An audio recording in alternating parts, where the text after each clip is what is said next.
voice sounds luscious. Now recording. What do you mean? That's what his voice always sounds like. Does it sound a bit better that now? Blue does Yeti is doing some. It does. It's beautiful quality. Hey, excellent. That's good. That really actually makes me smile quite a lot. Aww. No, it sounds epic. I want one now. I need to get my own Blue Yeti. Yeah, if you can get one for $100, worth it. Every single penny. What are you on Yeah, about? that's a win. Oh, the mic I'm using. The mic that I'm by no means sponsored by. You just got Google. instant sponsorship. Oh, okay. Yep. Jesus Christ. Would you two like to sound this good? Go buy this microphone. Hello, can I take your order now? Yeah, so hopefully, have you guys ported to the new map? Yes. Ooh. Joy. Yeah, so we got some stuff. Oh my god, there's children. Oh, this changes everything. God damn it. Yes, I wasn't going to make it easy Changes for you. nothing. It changes nothing. Magnify gravity, crush them all, kick them off the boat. Really? That was your plan? I was just gonna, slit their throats, throw them over. Shark food. Eat I've got it. magic, I want to break things now. System. It's terrible. So just for the sake of Craig and anyone, like all of the no people that listen to this podcast, but what I'm just going to quickly do as a recap. Yeah, so you guys have basically managed to secure passage with Escala on the Emerald Panther and have decided to make your way around to the area marked on the map. She's gone out of her way a little bit, but everybody's like happy about it. She wanted some payment, and basically she's chartered for you now. The most of the journey was uneventful, apart from a roiling storm that came in. And as the tempest grew and became darker and darker, and the rain became more and more intense, it slightly subsided, and then there was this black, inky black mist that engulfed the ship. Escala was somewhat terrified. All the crew were making gestures to their gods, making prayers to their gods to ban the ill omen, and they are all in unison, in agreement that this was indeed the shrieking sails that just sort of skulked up on you. In the affray, a couple of you succumbed to the almost dragon style kind of fear that which basically flowed over the ship, and in the confusion you were basically greeted with some unexpected guests in the form of some bound and bedraggled old men, women and children, and this is where we started. What would you like to do? That's a good question. I think I want to change my pants. To the brown ones? Yes, I will wear the brown pants now. Well, the Baron wants to know, are they alive? And if they're alive, are they like human? Or are they evil spirits? So you can roll me medicine or an arcana. Oh, if this is Arcana, then I can definitely help with this. Well, apparently a +4 is not enough. Yes, you can roll an advantage if you're both sort of stroking your beards stoically, thinking, what are these people? Alright, the Baron has checked for medicine, so Duval is going to dip into his arcane knowledge and see if can fare a little bit better. Let's see if this rolls. It's not much better. Looks like those good rolls are keeping coming. I will also get everyone here. Actually, no, it doesn't matter because Dorful's perception is so insane that I pretty much may just give up on perception tests for some of the time. Basically, medically, these people look Baron Samedi, you notice that medically they appear to be incredibly malnourished, that they're more afraid than you could even comprehend, you could imagine. They're all pale, they look very sickly, they're trembling, and they're terrified, and they just keep looking at each other, huddled together, whimpering and shrieking, and look like they're in the highest form of shock that a human being or person can endure. For you, Duval, they don't appear to have any strange kind of runes etched into them or anything really magically kind of untoward. And Dorfel, what you notice pretty much straight off the bat, as you sort of crane over the surrounding crowd, you're very much aware of large kind of, every single one of them has some kind of large bite mark, either around their neck or on their arms, as if they've been akin to being mauled by a dog or something.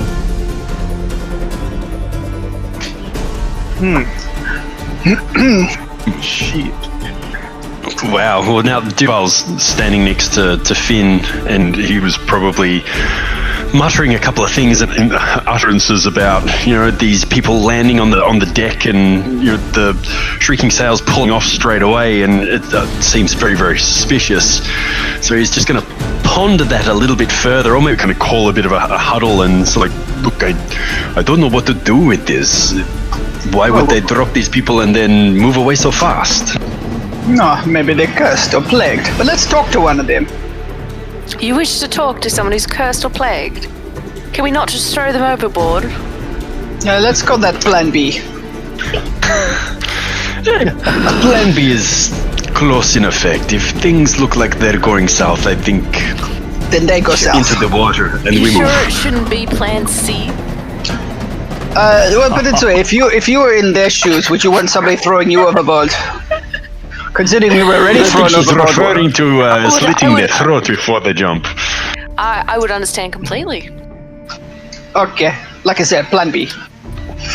Alright, the Baron will go forward and talk to this dude over here. And okay, the old boy. Sure. We should call him Geezer number 1. Alright. Geezer number 1. Oh, jeez. Might as well Geezer give him a number red 1. t-shirt. How did you come to be aboard the shrieking whatever? And why are you here?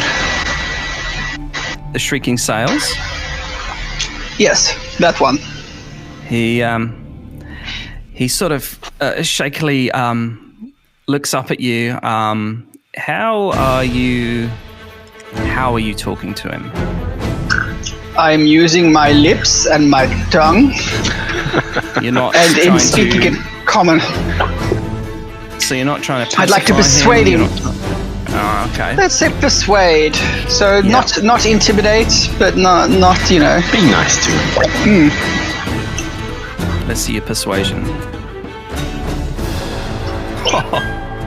That's nice. 17. That's pretty dirty. Okay.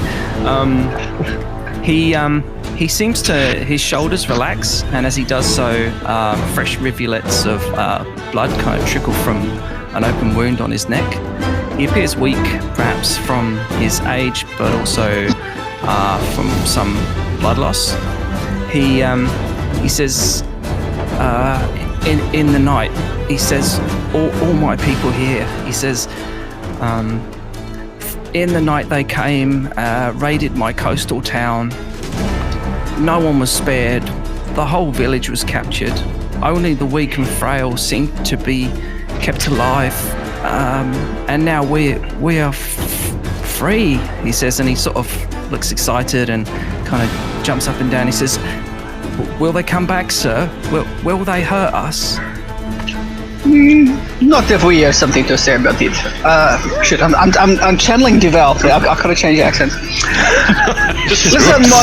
Listen, mon ami. That's it. Go for it, man. Come on. What happened to your neck? Now I'm telling Transylvania. Damn it. What happened to your neck? Blah.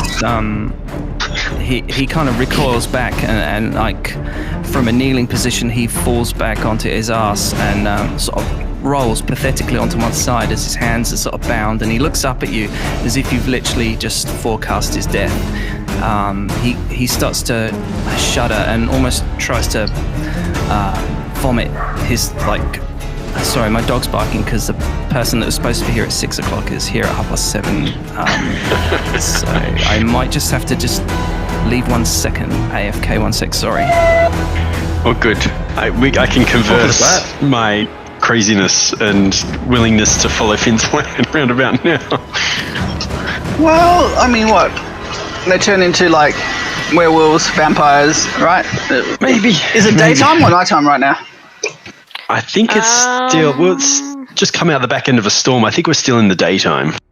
He hasn't specified it was nighttime, so. What's the worst? I guess what's the worst that could happen? The lovely people turn into horrific flesh-eating Give the Baron zombies. something. That's the worst that can happen right now. Well, maybe a demon bursts out of his chest, Oh, alien style. I love it. Oh yeah. But why would they dump them? Why would they dump and run? So that they could kill everybody on board and then easier take the ship? Maybe they're That was my going first to thought. explode after a short amount of time. Well, we could put... Well, it's like the Dark Knight style. Couldn't we just put them on the dinghy boat and just trail behind? Yeah. And if they choose explode, to it'll just be... like untie the rope or cut the rope with like what then? Take the oars.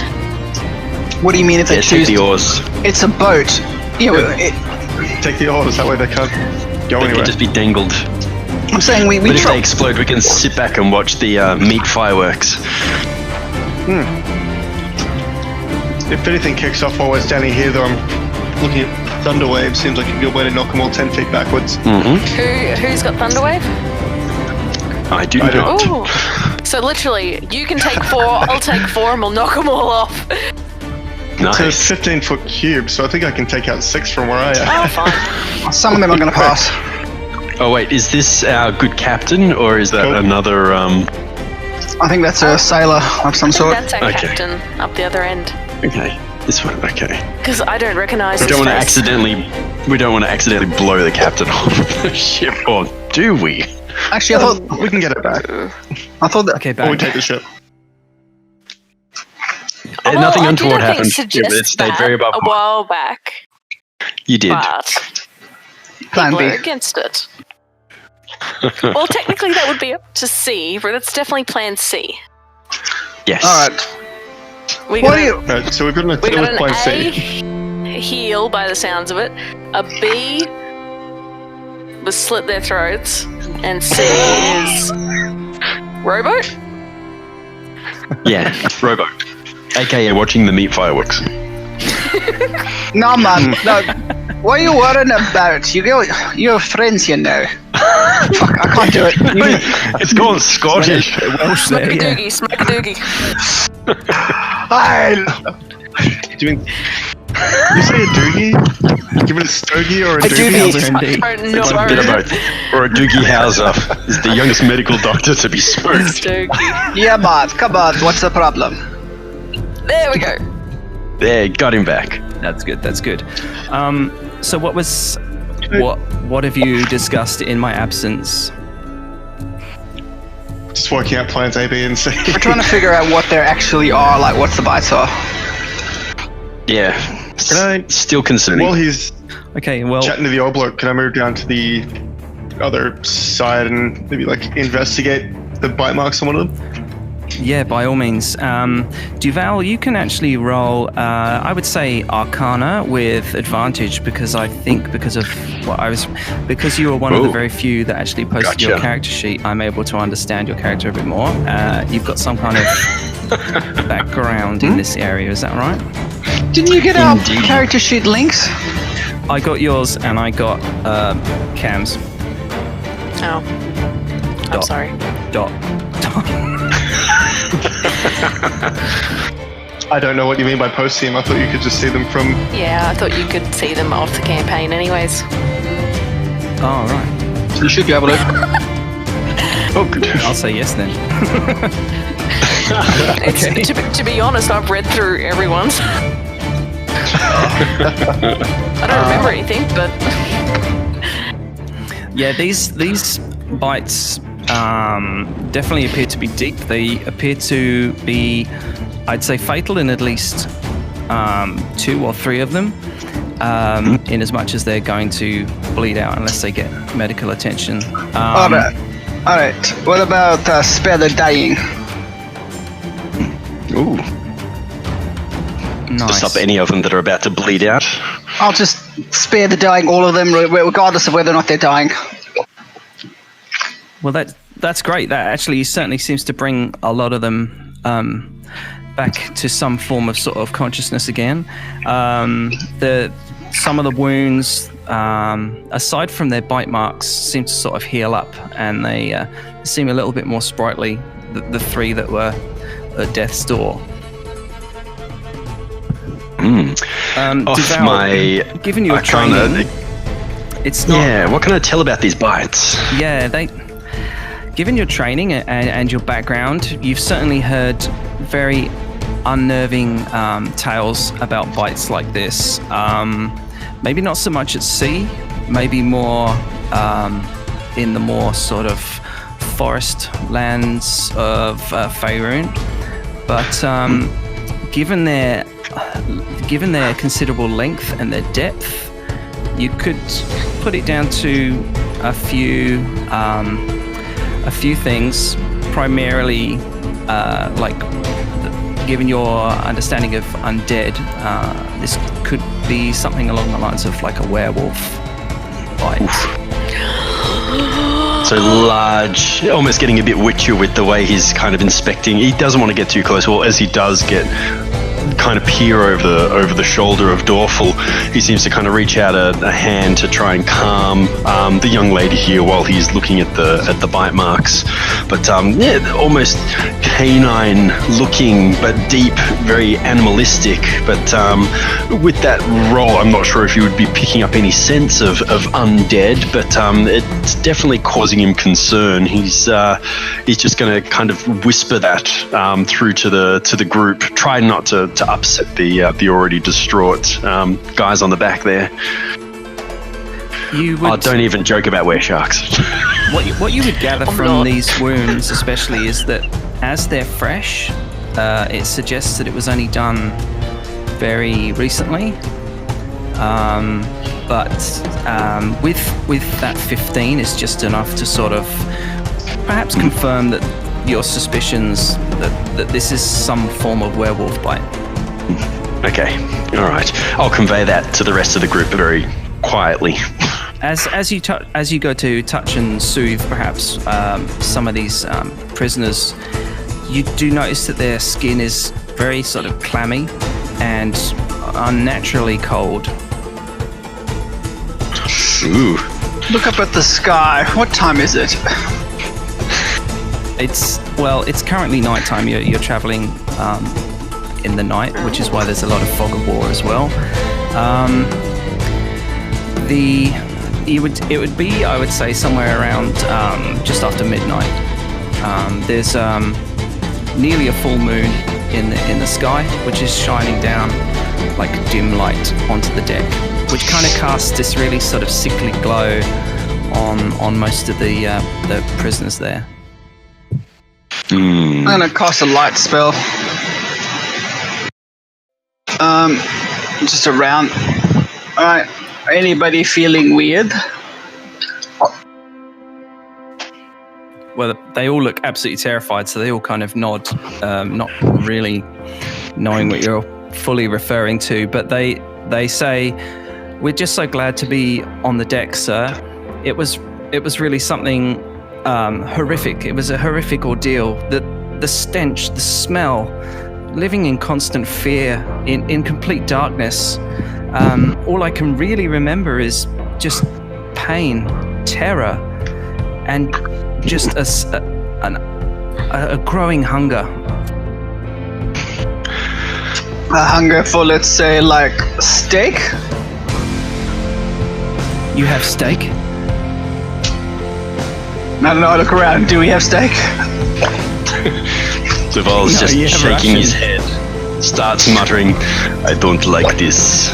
This feels like it could go the wrong direction very quickly. Well, Perhaps it's time for Plan C, the boat. Maybe just a couple of them. If something breaks out, it might give us a little edge if we need to clear the deck." Let me ask you this, he says, though, man. If you're not feeling well, maybe we should put you in the robot, in the dinghy, and make sure that you're not contagious. He says contagious. Well, I'm far too old to argue with you. As you're having this conversation, Escala, she pipes up and she goes, Monsieur, I would have to remind you that is our only escape boat. It is our only skiff. For a vessel this size, it is not uncommon. She gets a text while it's happening. Excellent. She's mad coverage out here. All right, I'm gonna switch to Abyssal, Okay. and I'm gonna say to you, if they are like cursed away creatures, would you want them on the ship of you, on the back of your ship, or on the skiff? And if they weren't, would you like their souls, their death right now on your conscience? She goes, Monsieur, the minute I became aware of the shrieking sounds, my heart dropped and I was afraid that we might be paid a visit. They have a few cruel tricks up their sleeve, and I believe this is to be one of them. I cannot in any way condone the harm coming to my crew, but we are still a good day or two's sail. But if we drag them in the dinghy behind us, what would be the problem? We take the oars away. We just drag the boat. If they do change into creatures, at least they don't kill us. And if they don't, then we drag them back at morning. She nods and she goes, oui, c'est bon, and bon idée. And then she says, yes. So she sort of beckons a couple of her crew members over, and they come over to sort of lend a hand. So you've got Moncrief and Mai come over. Red shirt number 1, red shirt number 2. And I said to him, listen, we're not entirely sure you guys are not carrying some sort of disease, but we will put you on the boat, we drag you behind for a deck, and we go find you medical attention. But we also give you rations, blankets, and periodically we just bring you over some food. Anybody got any problems with that?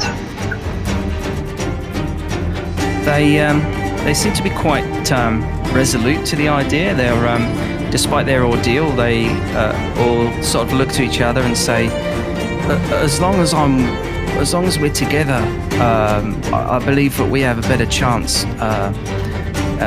We'll be stronger. And if that's what you say, and this is your ship, we're just lucky to be alive, sir. And he'll pass some rations out. He said, let's get you onto the boat and we'll give you some blankets, like we said. You notice that they almost kind of fight each other for the rations. They all have their hands bound, so it's rather a pitiful looking sort of scrabble. I said, don't worry, everybody gets as much as they can eat, so just relax. You can wait 1 minute more. They kind of don't listen, and they're kind of knocking against each other and barging each other out the way. I mean, it's the way he talks. It strikes you that he's very community orientated, and they all seem to respect each other, but just something kind of carnal almost sort of takes over when you introduce food to them. Duval's just gonna kind of nod, watching on. So this is the mentality of the pack. I think let's get at least 2, maybe the older ones, onto the boat, or as many as we can fit. I think we might be in for some trouble later. I'll shoot a Viper's Blast, Eldritch Blast into the air to get their attention and go, stop it! They all look up at the deadlights, as it were, and go. They all recoil, and they're instantly just back to shitting themselves and being incredibly terrified. These 2 crew members are starting to usher the first couple. You notice that it's the women and the children that they're starting to usher towards the ship, the skiff. So the skiff can comfortably take, you would say, 4. Okay. Duval insists that 2 women, 2 old, leave the children on board. The children need to stay. Yep, that sounds fair. This is small, they're compact, but it's a question of moral. They'd be easy to kill. Well, we can lock them up in a... That's the moral question. Anyway, we put some food in the skiff, we give it some blankies. Mage hands some shit over. Okay, as you're helping them into the skiff, and these 2 are lowering the skiff down, roll initiative. Just sneak that in, you little demon child. Very nice. Oh, I am very curious to see how these go. Gosh darn it. Oh, you always roll so good for initiative. First of all, sorry.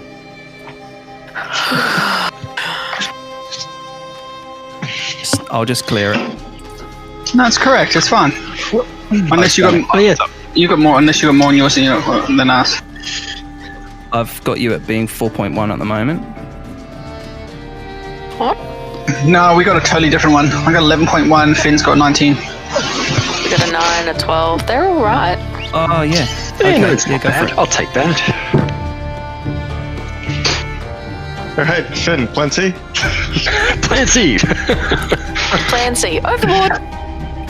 Yeah, yep. Alright, you go first and I'll hit him next.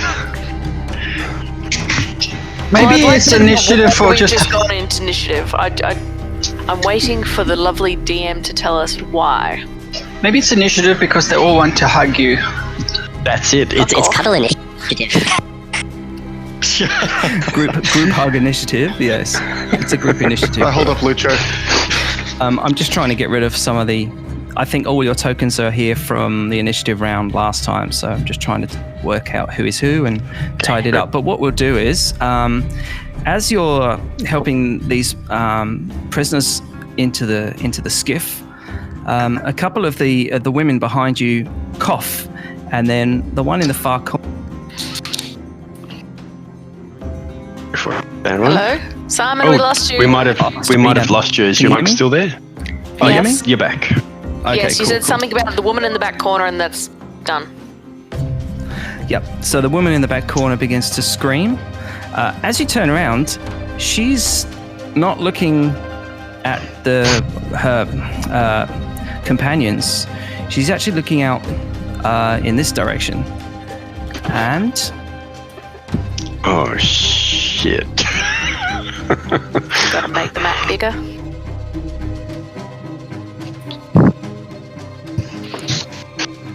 sorry about this. It's not. I've got all this shit Sorry. in the way. Hey. Some of us have dark vision. We should be able to see at least a reasonable distance. Not me. I'd imagine your eyes would be able to pick up movement. You, during the confusion, you actually weren't fully aware of passing a small little kind of crag of rocks. The ship was very lucky to avoid it, but obviously not lucky enough to avoid the flock of harpies that were roosting and sleeping there. Look at some of my ex-girlfriends. It's a high school reunion. So I just bear with me while I roll the initiative for these guys. Go for it. Absolutely. Damn it. I thought our passengers were going to be turning on us, but it's something altogether different. For better or for worse. Okay, that should have done that.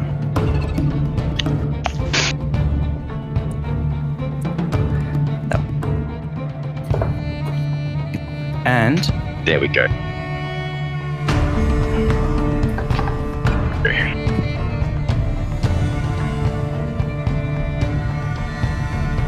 so difficult. Hang on. So difficult. Oh. This one as well. Oh, what the? Uh-oh. Hey Cam, can you put your name into your token? I can see the name, but I'm not sure. Yeah, name should be in there. Simon, can you play around with Cam's token? Yeah. Should be sure. like show nameplate, make visible to everyone. I'll just pop it up here. Can you see his hit points and nameplate? No. No, nothing. Oh, okay.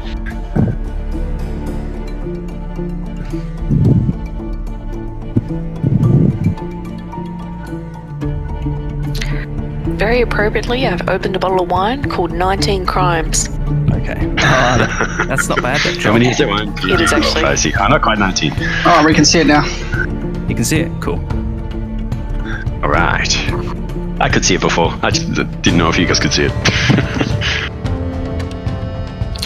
Are we adding Lucho into this, or is Lucho hiding below deck? I think I'm about to shove our survivors under deck and get Lucho to guard them. That's a good Basically- idea. Yeah. So basically, Lucho kind of begins to usher. He begins to usher one of these children kind of to the back to protect them. He's not sure what's going on. He's pretty much last in any of this initiative turn, should he decide to join. Very good. Yeah, Duval, before it all kicks off, will say, Lucho, the women and children, you look after them. Take them below deck.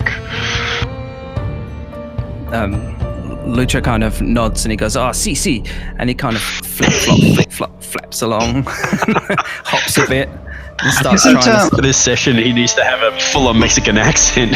See, Isn't, downstairs. Take him downstairs. Isn't these the stairs? These two ones over here? Yeah, he's gone down under, as it were. This is him heading kind of in the galleyway, blocking the harpies from the child. Nice. All So right. without further ado, we're at the top of the list. Let's, Dorfel, what would you like to do?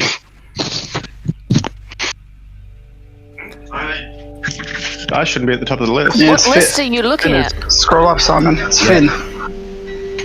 Yeah, Finn up first. I'll go I had to- first. But the Harpies Like I never said, shot I had before me. everyone in from last time, and I thought it's fine. Yes. Oh, yep. Should have Finn at 19, then the harpy-looking things at 13, large harpy-looking thing at 12, then Dorval 12, That's the right. Baron at 11, and then Duval at the end. Yeah, I just had Dorfel twice. Sorry, on my end. Sorry. Ah, sweet. I'll go twice if you want. Okay, Finn. You get to act first. This woman has sort of screamed and pointed off the corner of the ship towards the crag that you narrowly avoided. The sound of your ship and all the commotion, as well as any light and lightning that might have been cast, basically wakes up these roosting harpies, and they have taken an interest in the ship. Okay. Yep, it's on. So they take an interest in the ship. I was about to say, are they getting really aggravated sort of thing? Are they already aggravated, or are they sort of like we just ruffled their feathers a bit? So with over the still sort of over the still sea air, you can just hear quite close to you just this kind of kind of noise as they all begin to sort of flap and move, and the moonlight kind of reflects off their oily looking feathers. Their grim looking faces reflect like sharp looking teeth, and their black talons reflect like polished coal in the moonlight, and their red eyes kind of all glare towards you, and they begin to take to the air, flying towards you. Okay, so they're definitely coming this way. All right, I am going to just react then, point blank, because all right, I just gotta determine how far. Measuring tool. Cool. That's a good question. I'm just going to basically just react and throw chromatic orb at probably just the closest one. Okay, fine. That would be this one here. That would be that one. Okay, fine. Okay. Well, I'm still frightened. I'm going off the basis that I'm still frightened, so. Now that the ship's passed, you've actually had enough time to, once the ship went, you're able to sort of regain your composure. That's all kind of passed. You sort of, it's a memory. It's not a good memory, but you're able to have your wits about you now.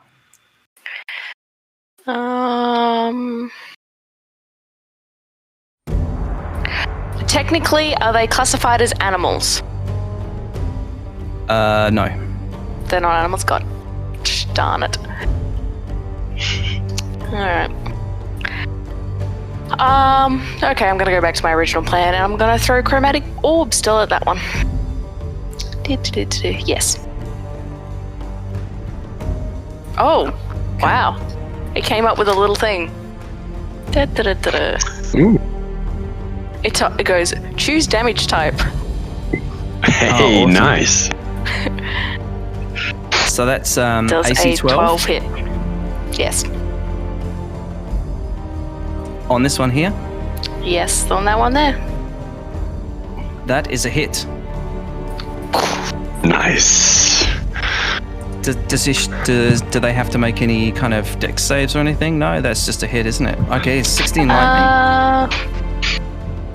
Yeah, no, it's just pure hit to hit. No Okay. saves. All right. Before she even gets to take to the air, she basically drops to the ground in a like a cloud of oily feathers.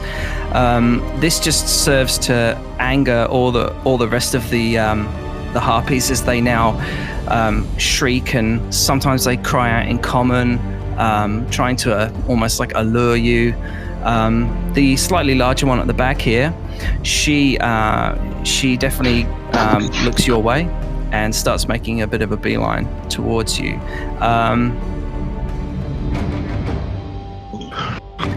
This one is down, looking in a bad way, but still in the fight. Darn it.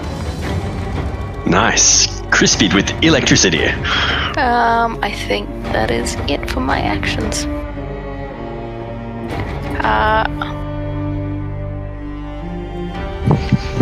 Yep, that's it. Okay, awesome.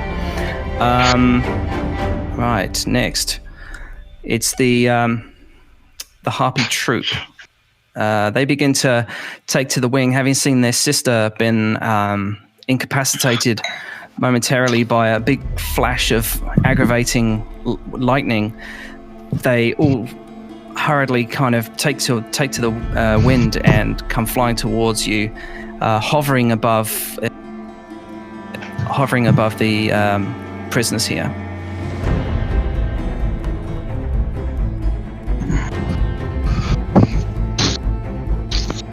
Much like that. Oof. Except for her. And they basically come in.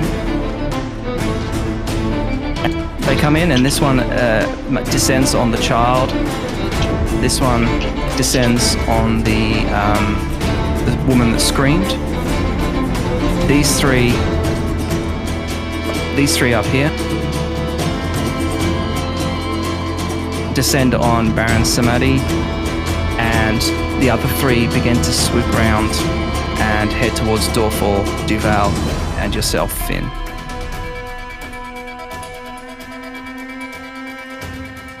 Something like that. They imagine they're flying above you.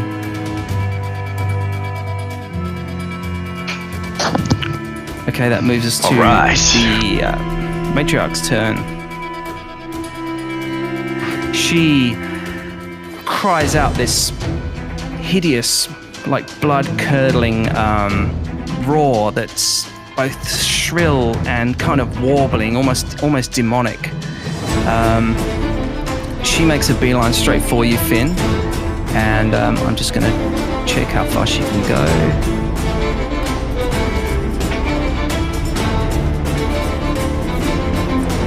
And moves in above you, and will make an attack. Oh, actually, I should roll the attack for the goons first. Let me just do that.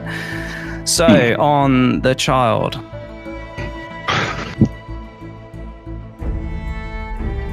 they do multi-attack, so they go for a bite, and then they come in for a claw. So, unfortunately, being a poor child, the child receives both 2 piercing and 2 slashing. More of a warning shot than anything, looking at the damage, but there nonetheless, the child kind of tries to wiggle back, almost like a worm, I suppose, as it's tied up. These 3 have a go at Baron Samadi.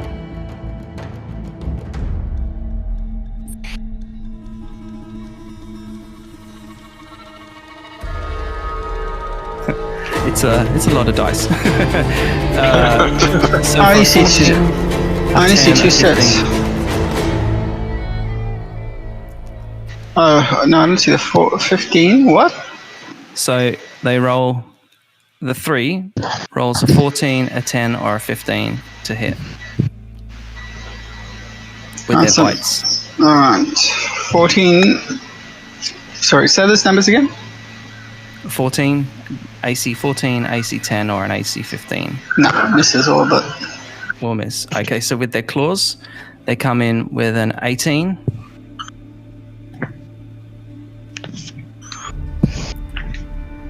Does the 18 hit?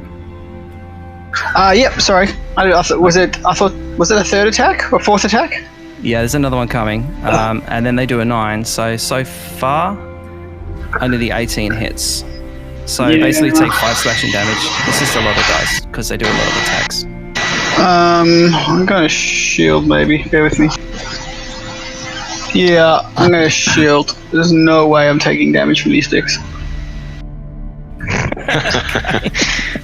Alright, so AC's gone up to 23. Right, yeah, that obviously misses. What happens now is you've got these 3 down here all decide to pick one of you each. So Dorfall, this one goes for you. Duval, this one's on you. And Finn, this one's on you. Just because I'm not going to roll a million dice, I'm just going to roll the same damage and the same attack, just to speed things up. Otherwise, it'll literally be all night. All good.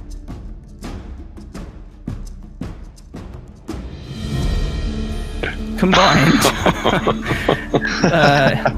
AC 20. That'll hit. For 4 piercing damage, or 6, which I imagine misses you all. I'm going to... Did you say 20 to hit? Yeah, no, I'm just going to cast shield. Nice. Okay, so they're little scrappers. So... Actually, I don't even know why I did that. That still hits, but I'm still casting it. It still hits, does it? Ah, okay. Yes, so I take 4 damage. That's a good roll. Take a whole 4 piercing damage. Mm-hmm. But I All still right.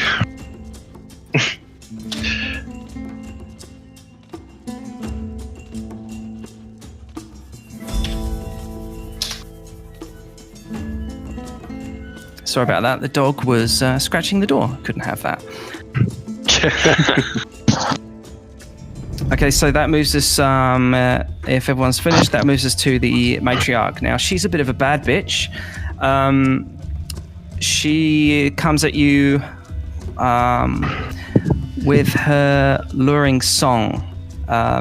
She starts to sing a magical melody, and every humanoid and giant within 300 feet of the matriarch that can hear the song must succeed on a DC 14 wisdom saving throw or be charmed until the song ends.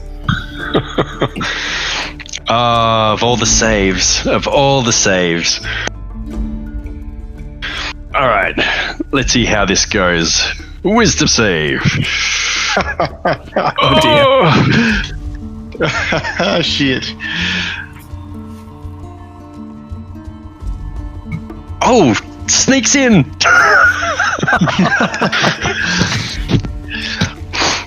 Sorry, so we're doing a wisdom save. Yes, please. Damn it, this is not going to be good. Yeah.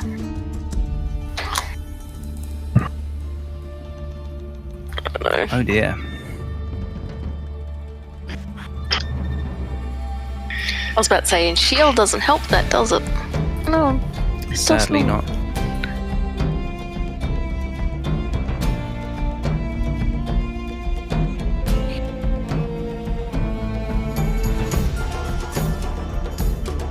Damn, who else do we need? Does Lucho need to make a roll as well?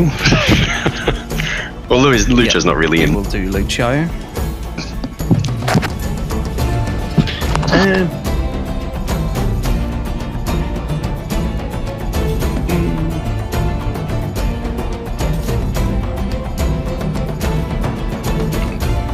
Oh dear, it doesn't look good for Lucho either. Oh no. Oh, do we need the Baron as well? The Baron just rolled 5. You rolled a 5. Oh no. Okay, so a lot of you Oh, succumb to no, the sorry. charm. That was the GM, not you. Sorry, what's that? Sorry, I was looking at your roll, Simon, not the Baron's. Ah, right. Yeah, the first one's Lucio and the second one was this child here. Basically, all of the scared prisoners pass, and I'll just roll for the sailors here.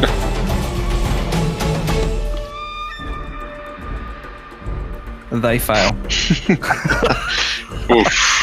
So this isn't what I thought was going to happen, but never mind. Yeah, so that's what she does. She takes her turn to sing, and a lot of you are charmed.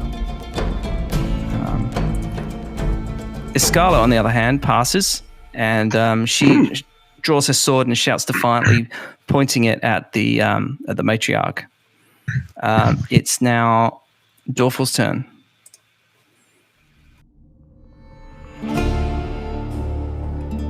Ah, fuck.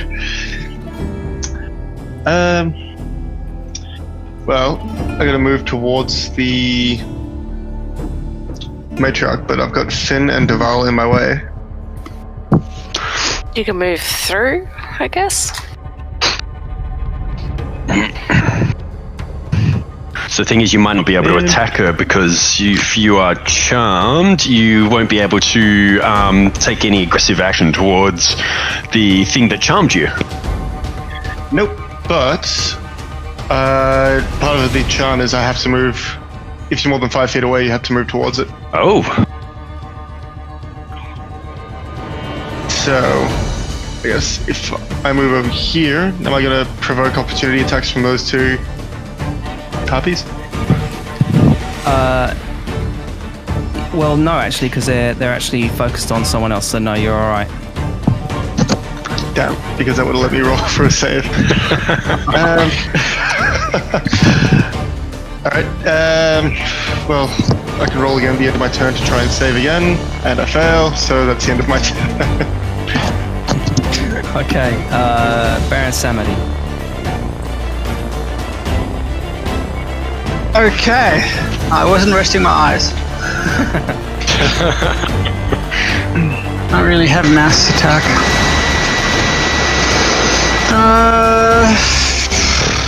I'll I'll do something simple. So I'm going to cast Bless on Duval, Finn, and Robot Dude. Did you pass your save?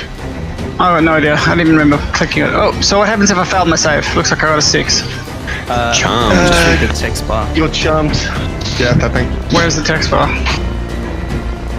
Just scroll up slightly. I'm just trying to do that.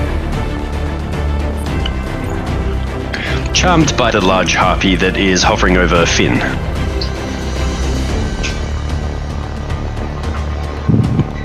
So, yeah, up here it says, luring song, the matriarch sings a magical melody. Every humanoid and giant within 300 feet of the matriarch can hear the song and must succeed on a DC 14. The matriarch must take a bonus action on its subsequent turns to continue singing. It can stop singing any time, blah, blah, blah, unless it's incapacitated. While charmed by the matriarch, a target is incapacitated and ignores the songs of other harpies. If the charm target is more than 5 feet away from the matriarch, the target must move on towards the matriarch by the most direct route.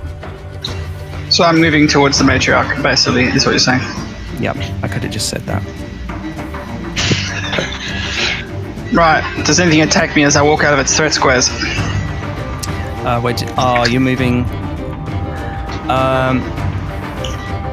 Well, she doesn't. No, so she's the only. Actually, no. These 3 are quite intent on getting you. So yeah, it's 3 of them making these attacks. They go in and try and claw you. I'm assuming if I take damage, you get a new save, or the effect ends. That's right. Yeah. Yeah, you get a new save each time you take damage from anything but the matriarch. So all 3 of them, because I'm just going to speed this up. All 3 of them do AC 14. They all miss. Okay. Oh, the music. Now what? Okay, Duval. Unless you'd like to do anything else, Baron Samedi. You get a save at the end of your turn. Oh, then I shall make a save. I fail. All right. They're really messing with your minds. They're messing with your mojo. All right. Interesting. You, Duval.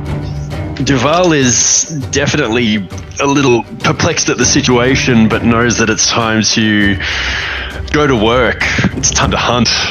So with that, he just kind of take a bit of for flavor, just kind of throws his cloak off and draws his longsword out of its scabbard. But also, as he's drawn the scabbard out, he takes a bonus action to bring one of the vials out of his kind of bandolier across his chest, quickly popping the cork out of it and drinking the contents of what looks like a thick, viscous red substance. And as he downs it and kind of shoves the vial back into his bandolier, notice that he's quite athletic as it is, but his musculature and his jaw and his neck just starts growing and getting bigger and getting more and more thick. It's like he's instantly jacked up. So basically it's a potency spell that or potency potion that pushes up and increases his strength for quite a while now, and he's going to go ahead. He's got to get to that matriarch, but he also doesn't want to get absolutely pummeled at the same time.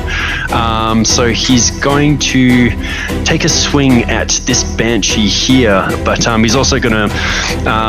Actually, no, he can't do that. He's just going to go straight for the swing on that one with the long sword, two-handed.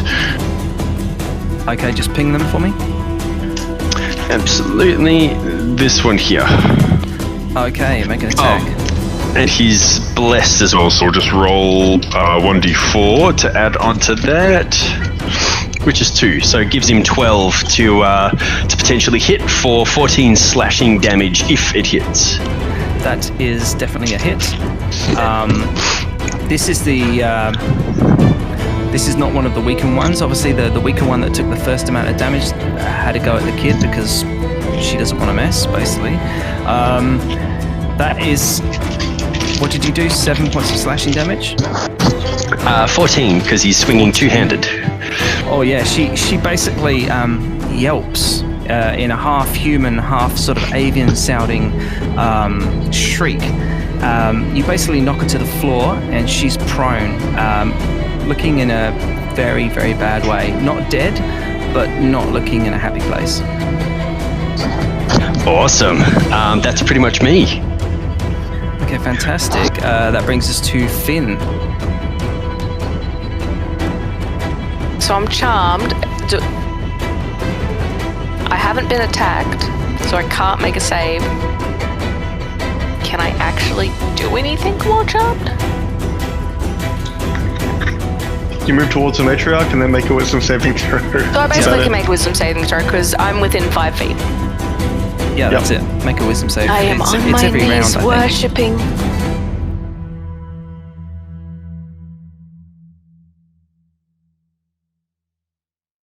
How's that? Okay, yeah, you succeed. Yes. Do I get to take an action or no? A bonus No, it's action the end or of a your turn. reaction?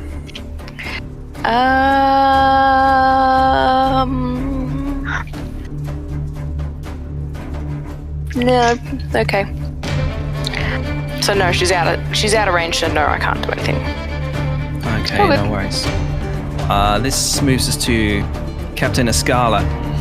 She seems like a very salty, very hardened seafarer.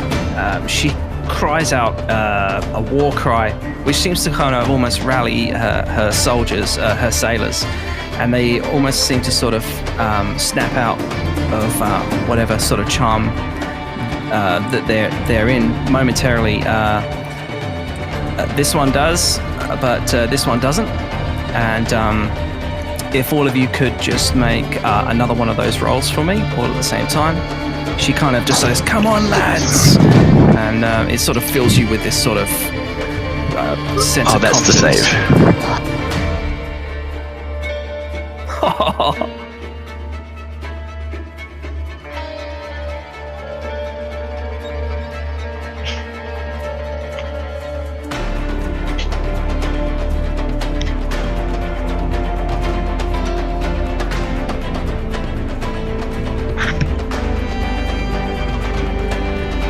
That's great. That's cool. We're just waiting for... Oh, no, there's We're just waiting for Duval. Sorry, my headset just died for a second there. Oh, That's okay. another wisdom saving throw. Yes, please. No, he doesn't. I Does he need to if he's already passed? I've Yeah, sort of I passed on the anyway. first one. Okay, all good. Okay, great. So it's like just to hear her voice just helps you focus and center, almost like almost as if a bard would kind of sing a good tale that made you feel good in yourself. It kind of pulls you together. You're aware of your senses. You become aware of that the matriarch is not a friend. She is actually an enemy, and you're fully aware that she was intending to hurt you and harm you, along with all her sisters. I'll just see if Escala can do a bonus action.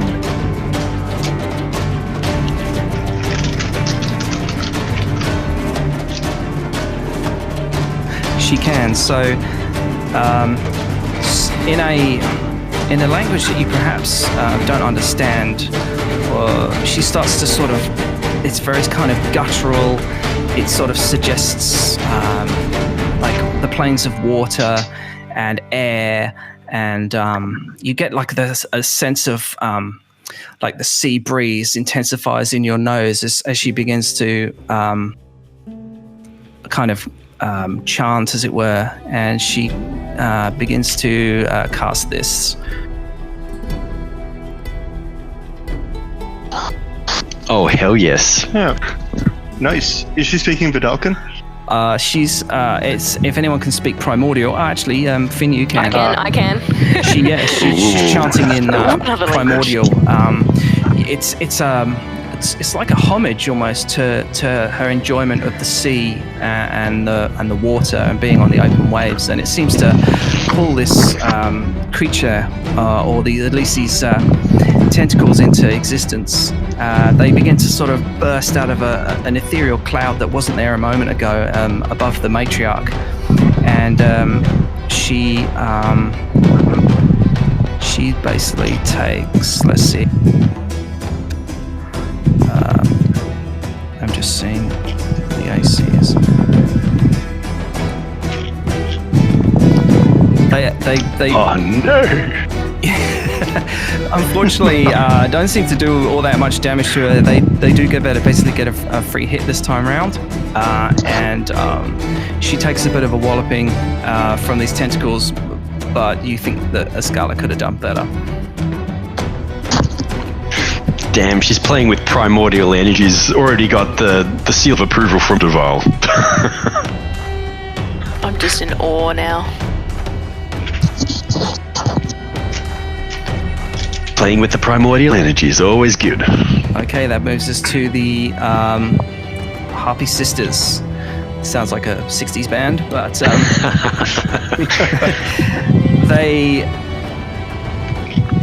these three up here to my north, they want a bit of that action. They are in a bloodlust, as it were, and they come swooping in down onto you, Dorful. And they will all do a claw attack for AC 11. Not even close. And then they Dang. all follow by with a bite attack for 5. So I'm just sitting here, like, watching the matriarch completely enthralled while they're just scratching away. What you do notice is when this one attacks over here, the child, being defenseless, is basically carried away off of the ship in the clutches of the harpy, and she takes him off into the darkness, and you hear screams.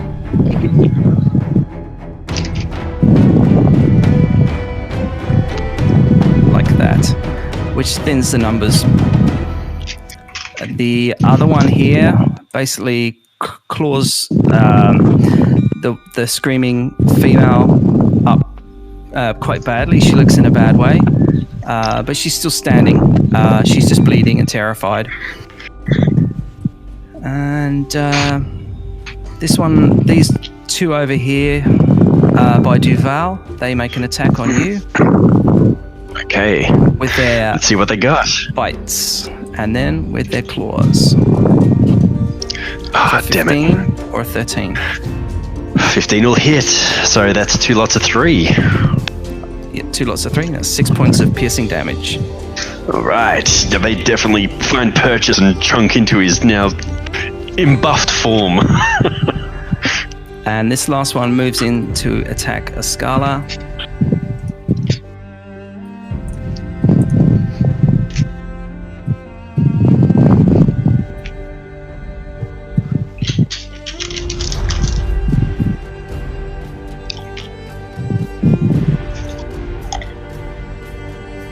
It bites Escala hard on the shoulder, and she almost seems to be encouraged by this and gets a maniacal, almost orcish bloodlust as she cries out in pain and defiance to the harpy that bit her.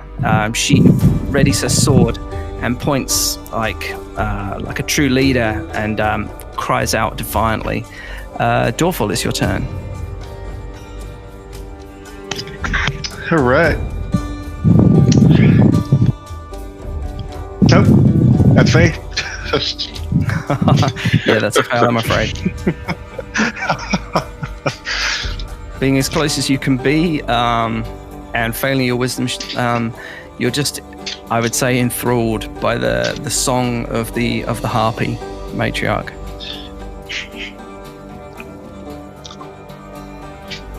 Okay, that brings us to the matriarch. She has to make a roll, I think, to continue. Oh no, she takes a bonus action to continue her song. Seeing Escala being rallying the troops and waving her sword around, she sees her as a threat and begins to fly towards her. And goes to have an attack on her with her claws. Oh my god. Jesus Christ.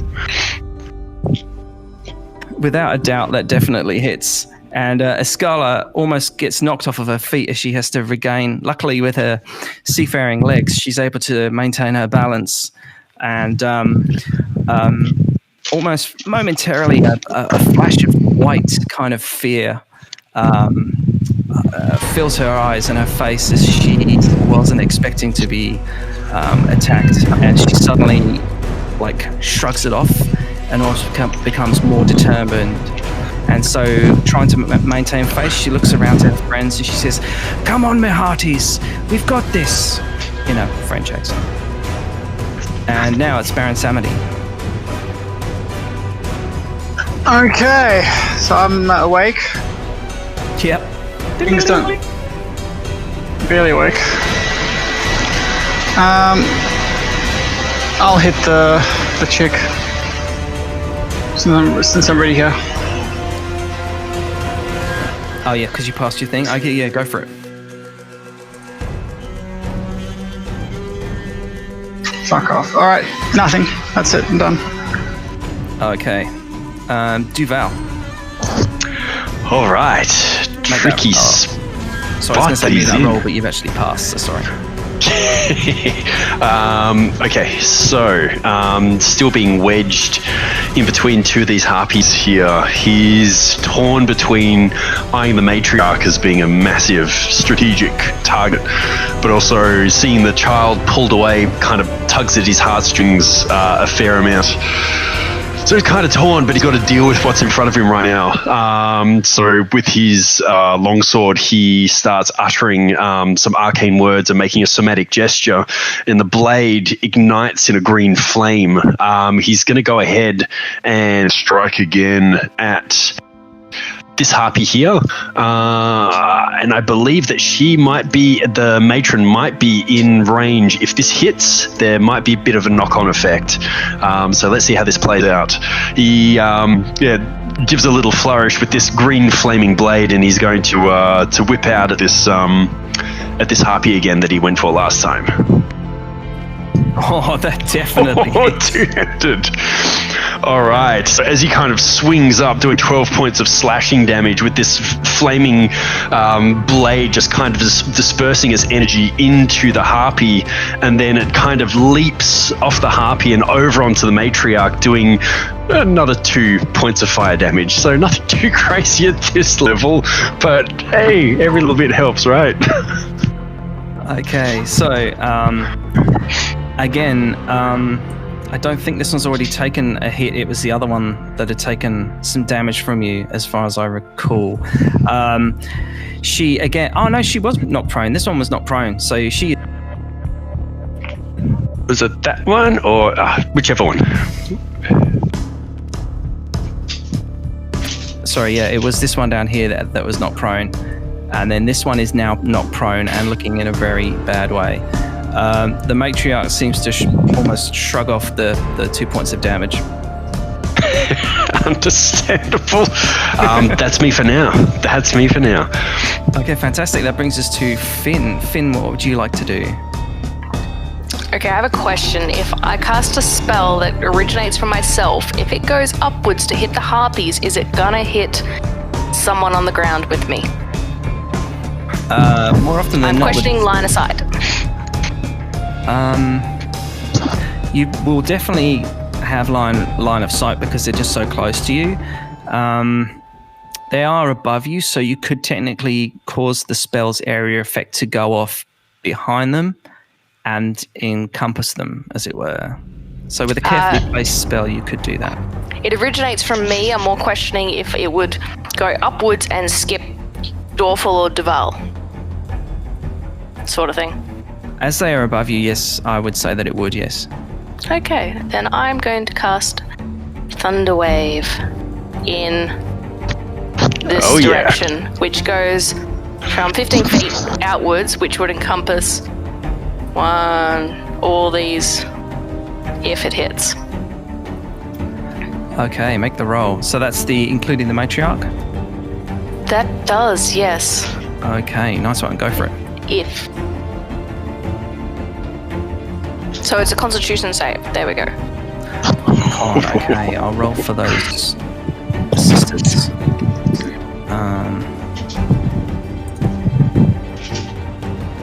And adding on the damage I just gotta they find fail it. miserably. I just gotta add on my damage, sorry. Of... Yes, that. Oh no, that's a weapon attack. My bad. I didn't read it right. Oh yeah. So that doesn't count. Sorry. So they both fail, so they take full damage. So all three? Yes, everyone that you targeted, yeah. Including Harvey All Mickey. 4 even. So they all take... Oh yeah, so all 4 take... Yeah, because I wouldn't count that one, so we'll just... Yeah, 17 damage for all 4. I feel pretty happy with that. 70 points of thunder. Gotta throw up some rock hands when you do that. 17. Well, basically, You've been thunderstruck. Epic bard moment. okay, let's just do a bit of a body count so you guys don't... This one, I think was down thanks to Duval. This one Okay. is down thanks to Finn, as is her sister, as is her sister. Am I missing anyone there? I mean, that's insane. They basically flump to the deck like dead, half-plucked chickens. Their feathers gently catching in the wind and just falling beside them, like almost bringing a welcome silence. Imagine all of them have been screaming. It's like being stuck inside like a huge chicken pen or something like that, like a chicken pen from hell. And a lot of them are suddenly fall silent. The matriarch just lets out this blood-curdling roar as she sees her sisters basically get annihilated and knocked to the ground. The others cower momentarily in the air at her cry and then begin to focus on you, Finn. And with that, it's Captain Escala's go. Unless there's anything else you'd like to do, Finn. I mean, does she count as a humanoid? No, they're not. Then no, that is all. Thank you, good DM. Escala brandishes this long, jagged-looking piece of metal. It looks really angry and aggressive, and as she begins to kind of cry out in the primordial tongue again, it begins to spark and crackle, and electrical energy just begins to sear and charge, and it's like looking at an electrical storm on the horizon as it begins to just cascade and crackle, and like almost like Thor, like just it cover her whole body. She rages, and with a defiant cry, she hurls the javelin of lightning towards the Harpy matriarch. Oh, nice. Which actually doesn't hit. So it bounces off her flapping wings. Her flapping wings knock it to the ground, and she curses. And again, as a bonus action, she tries to pull into existence a primordial beast from the other world, which the tentacles begin to burst out, and she goes to do that again. So melee spell is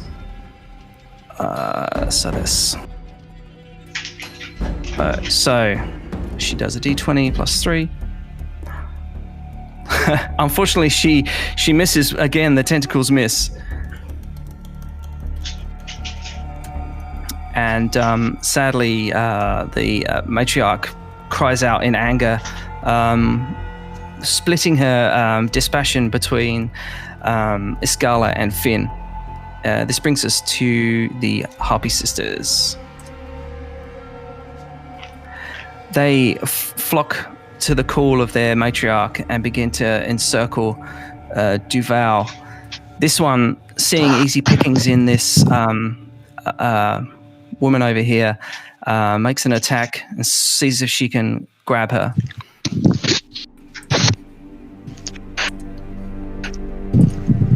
Oh, and unfortunately, she gets carried away as well, back to the crag, which is now some distance as you kind of track along.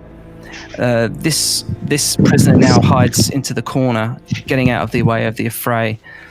And just for battle map hygiene, I'm just going to move the dead ones out of the way. Nice. So we know where we are.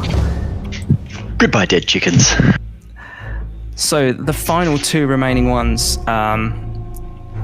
one goes to attack Dorful and one goes to attack Finn. And each one of them will be doing a claw attack. Oh dear. So Thanks for that. did I roll that twice? I didn't, did I? No. Okay. So unfortunately, the rule I made before I started the session was any criticals do critical damage, and they pick you up, and you are incapacitated for 1 round, and you need to make a strength saving throw on your turn to be released. But yeah, basically they do that attack. So it's 4 plus 2, so 6 slashing damage, and you are now trying to be cast off into the air. Is that just wait, me, or because is that That was both Duval of you, and yeah. that's me? Oh, that's both of us. Okay, Duval, sorry. I heard Dorful, but all good. Okay, sorry, I am Duval. grabbed at the moment. All good. 6 God. points. Dorful, it's your turn. 8, actually. How did I get moved ahead of the matriarch in the order? Oh no, I was behind the harpies. I was ahead of the matriarch. That's right.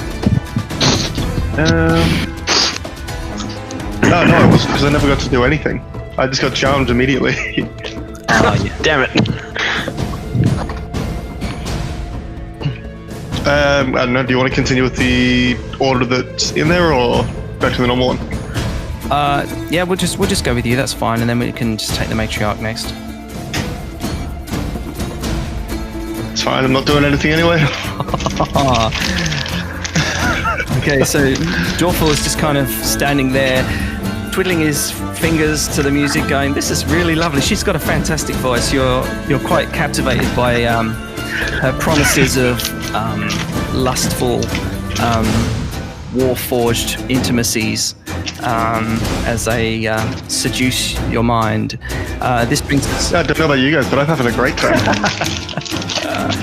This brings us to the matriarch. I just need to look and see what she does.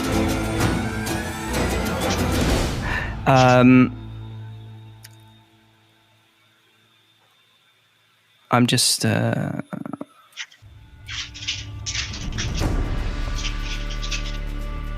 Oh dear. She casts this. Ah, you can't see it. Hang on. Interesting. It's really convoluted how sometimes it will let you display in VBT and then sometimes it won't. Your character sheet might be set to whispering. I think it is, yeah.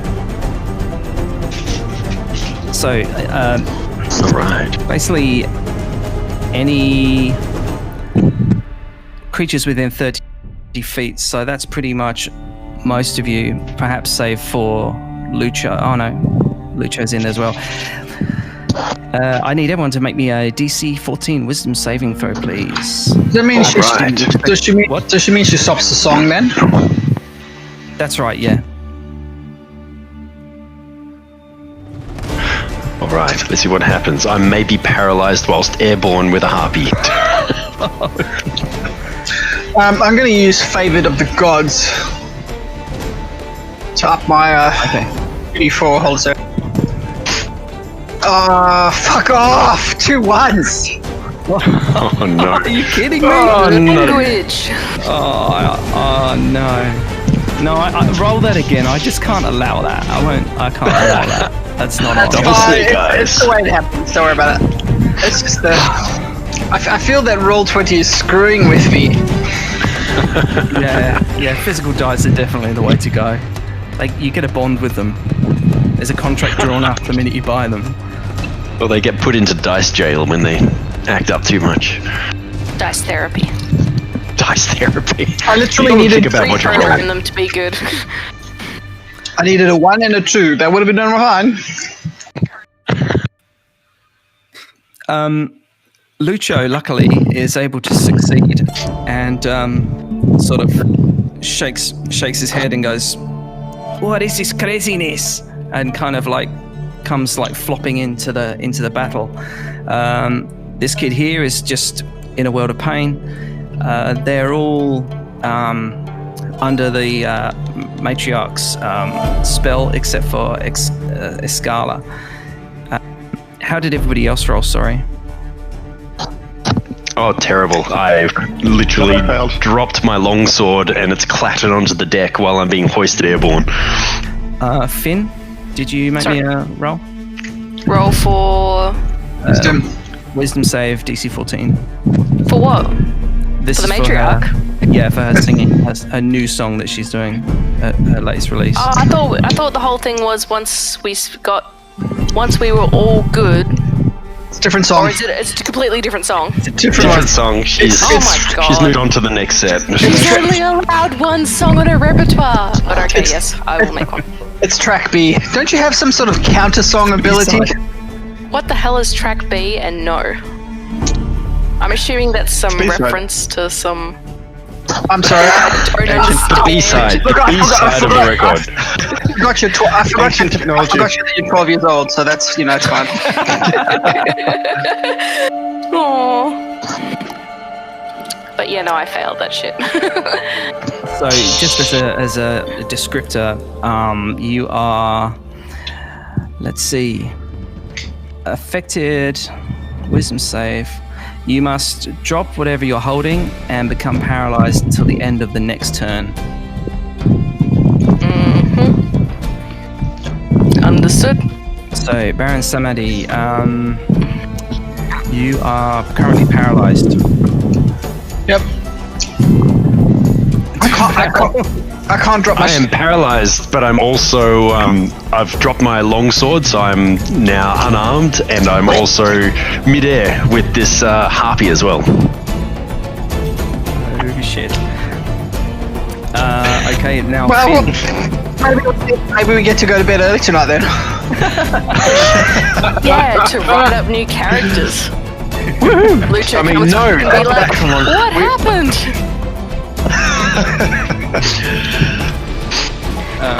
So I'm being held by a harpy. I am paralyzed. And you dropped whatever you were carrying. I was holding nothing. Nothing you can do. Do you get a save again? No. I was about to Not say. this round. It ends next turn. Yeah, I gotta wait till the next go. So Finn So can do yeah. nothing. I do nothing. Moving on. Okay, this brings us to Captain Escala, who did pass. She sees her friends in plight, and having dropped her her lightning javelin, she draws out a second one and begins to utter the same incantation. And I'm just seeing how many attacks she's got. She only has one.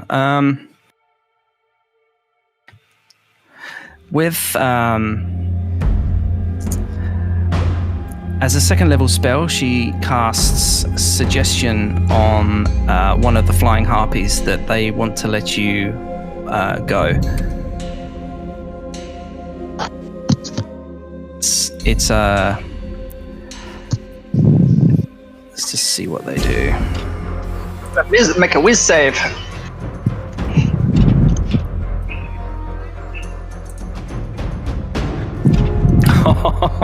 Yeah.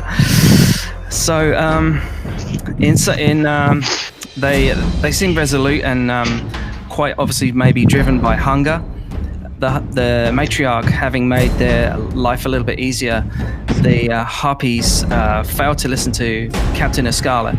Again, for the final time, you hear her cast these tentacles from another rip in interplanar dimension, and they come lunging out and make a beeline for the harpy that is carrying Duval.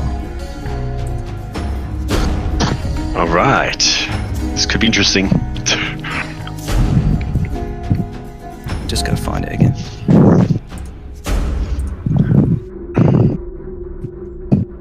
So they have to make a dexterity saving throw, I believe. Ooh. Oh no. Equal to your charisma.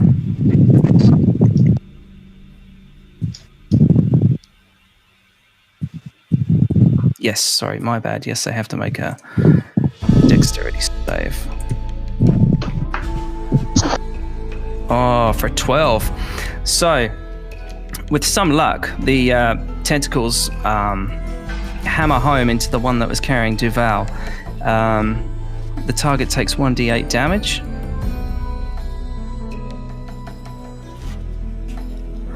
So it takes 6 points of damage. She was the health. She was the weak one. So she was the weak one. So it actually is just enough, given the burden of carrying you away to be munched. It's enough to basically knock her out, and she collapses to the floor, and you along with it. It'd be funny if the harpies. I knew there was It'd be funny if the harpies took a all. reason I. Because I knew there was a reason I drank that buff juice. I was way too heavy to carry off. I had too many gains. So I would say it'd be funny if the harpies dragged all the guys across to the other side, and then they all turned into werewolves and ate them. Or were sharks, whatever where they are. Don't give the DM ideas. That was my idea.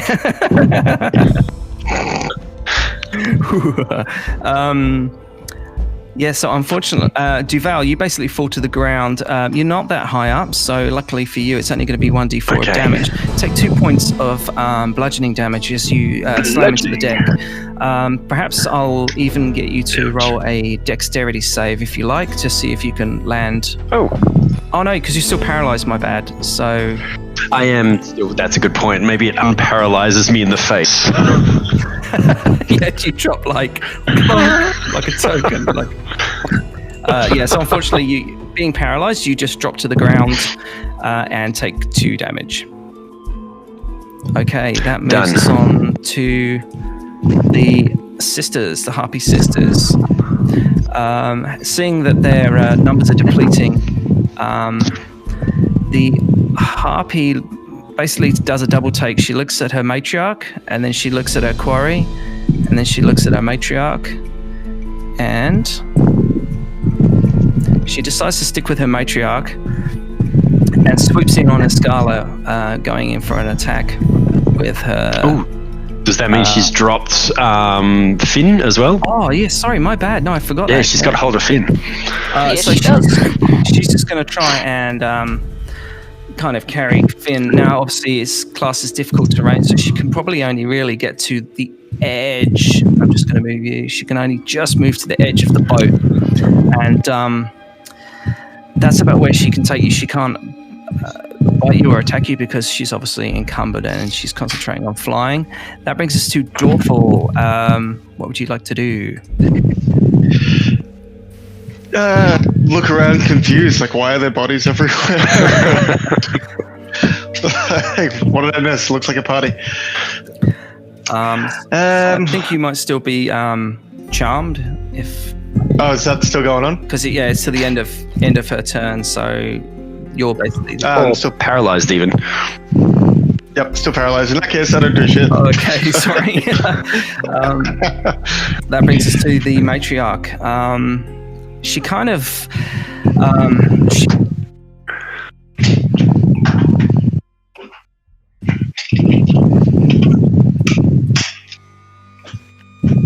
Simon? Oh, we've lost you, Si. All I can hear is heavy breathing. Sorry, yeah. I keep getting the touch to talk. I just will turn it off after this session because I keep forgetting. The matriarch basically takes to the air and kind of arcs her wings into this sort of angelic shape. She cries out into the night for any of her sisters that might be listening. And for a moment, just in those brief seconds, there's complete silence. And her calls are not answered as she realizes she now stands alone, watching her only support fly away with Finn. She becomes angered and cries out in frustration as she then makes a diving attack onto Escala.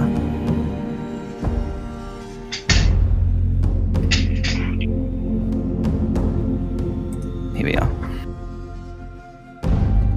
For an 8.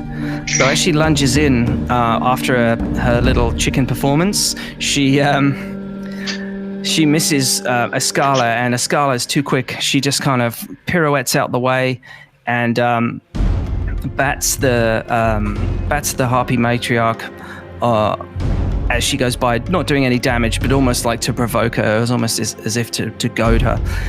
This now moves us to Baron Samadi, and you are now all not paralyzed. Right, Baron's tired of this shit, so he cracks his fingers. As a bonus action, he's gonna drop a hex. Take Papa's blessing, and he drops a hex on her. And she can have disadvantage to strength-related checks. And now take the Viper's blast, and then he shoots her in the face. I'm a class 15. Is a hit.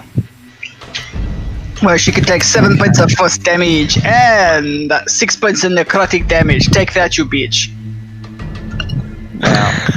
She, blood sort of streams from all of her exposed fleshy kind of parts in between all the feathers. And as she struggles to keep herself in the air, she's not looking great. There's still a bit of fire in her eye.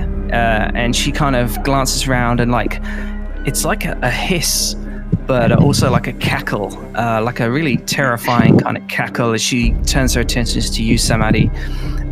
This moves us to Duval. You are now unparalyzed, lying either face up or face down, your choice, on the face down of the Emerald Panther. You narrowly escaped what could have been a horrific death. What would you like to do? I would like to tempt that horrific death all over again. So, without batting too much of an eyelash, he looks up and can see the fins being carried away off the back of the boat. With that, he's just going to kind of reach into a little pouch he's built, which is a little cricket leg, and he mutters an incantation and makes a couple of gestures with his hands, and the leg just kind of vaporizes in a little fluff of smoke. He casts jump on himself to basically triple his jump movement, and he's going to leap at and grapple the harpy that's trying to carry Finn off. Okay, that is actually fantastic. Go ahead and roll. Is it straight or athletics? Is it athletics to grapple? You do athletics, and they can do it. They can do athletics or acrobatics, whichever's higher. Acrobat your way out of that, you flying bitch. Okay, that would be... They try and... Oh, masterfully. I don't even need to add any, well, what's it, +1, so I don't even need to... So with a 7, you absolutely... finding your second wind, as it were, you crush this cricket's leg into oblivion, saying the words. You jump to your feet like the heroes of old, and with a in the blink of an eye, you bound from the deck into the air. The harpy almost doesn't notice you as you lunge towards her, flying through the air like anime style, with it sort of like whoosh kind of thing. It's the special effects. You basically get an amazing purchase on the harpy's wings, and like put your big, now super strong arms around the harpy, basically pinning her wings by her side. She cries out in abject terror as both you, the harpy, and Finn all fall towards the corner of the ship. Finn, you are not paralyzed now, so Duval and Finn, if you could make me a acrobatics roll. Just for clarification, I'm landing on the boat, or is that what we're determining now? This is what we're determining. Don't worry. I think I'm about to roll something just as good as that. Acrobatics is not my thing. Oh, that's pretty good. Actually, if that's good, if I can reach out and try and snag Finn's hand if she's about to slip off the boat. I'm okay, honestly, with falling off the boat. Well, you are aboard again, so you'll be alright. If you just do a athletics check, it'll be a that I can strength. do. Athletics is my jam. Oh, Boom, boom. So whilst Finn, who is a hardened shipwright, doesn't quite get her footing because she falls directly on the upper part of the deck. She goes to topple one side. Duval, almost splitting into a V, falling the other way. You're quick enough to just be able to grab her and pull her safely so she doesn't splash into the dark ocean below. You are basically now, I would say, given that you have fallen, I'd say 10 foot. That's my dog being a knob. Basically, yeah. You land, all of you land prone on the deck, including the harpy. Oh, good. Finn, your turn.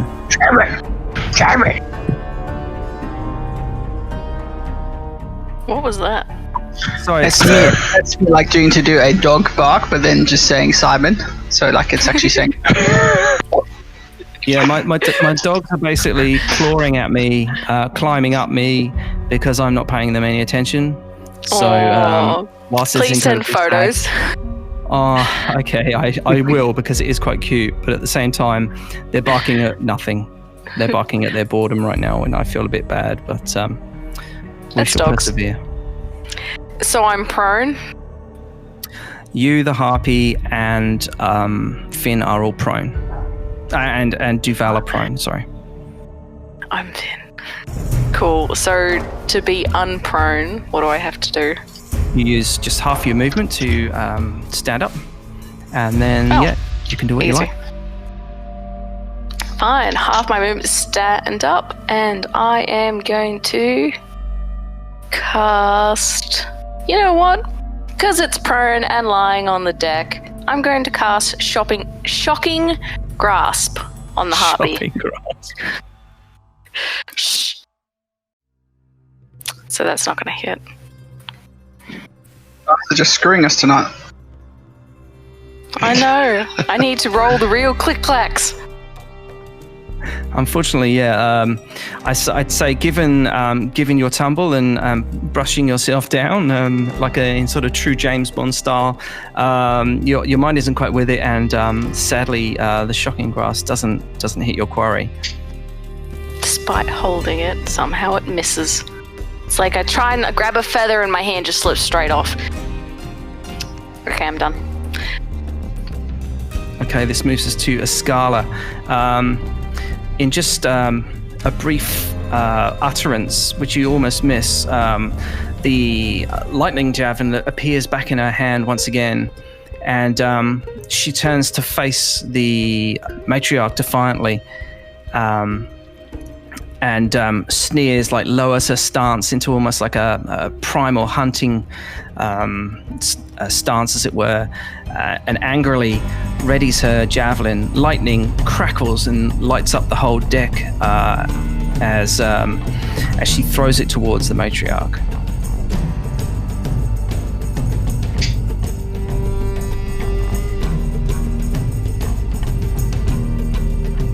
For a dirty 20, so it definitely hits. Whilst the javelin barely seems to touch, almost barely penetrating the natural dermal plating of the matriarch.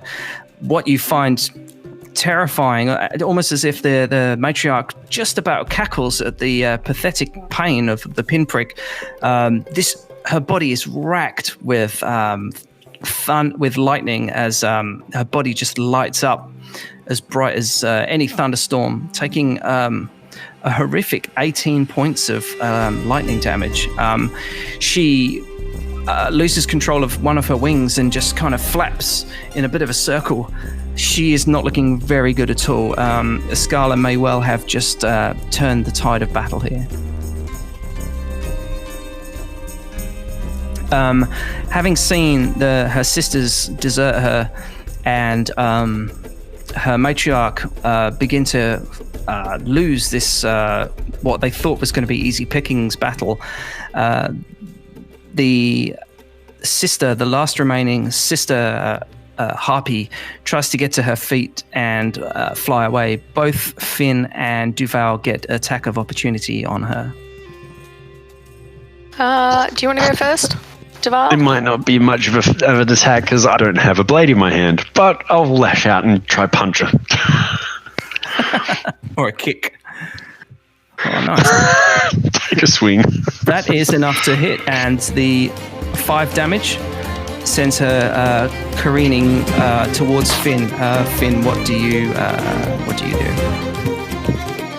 I'm going to cast Lightning Lure because she's not within my grasp, so...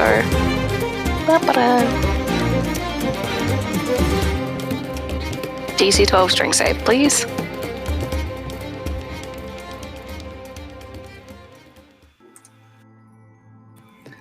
Oh dear. No, she fails that quite horrendously. Describe what happens. So basically, like, she just tries to go out of my grasp, but I reach out, and basically instead of shocking grass this time, send out a little bit of lightning just directly at her, and it singes a wing, so she tumbles down and lands prone on the deck. Dead on the deck, I believe. Like a spider that's succumbed to a slow and painful death, she kind of writhes and flaps around, wailing and shrieking. It's you notice that there's some kind of link between the matriarch and her sister when she cries out in this pain, and the matriarch seems to almost like mirror the whimpering and the screaming as her final broodmate slips away and her life force leeches from her, and her feathery, gnarled and twisted body just becomes lifeless on the deck. The features of the matriarch drop at this, and she starts to look around, technically over her shoulder. She looks unsettled. Dorful, it's your turn. What would you like to do?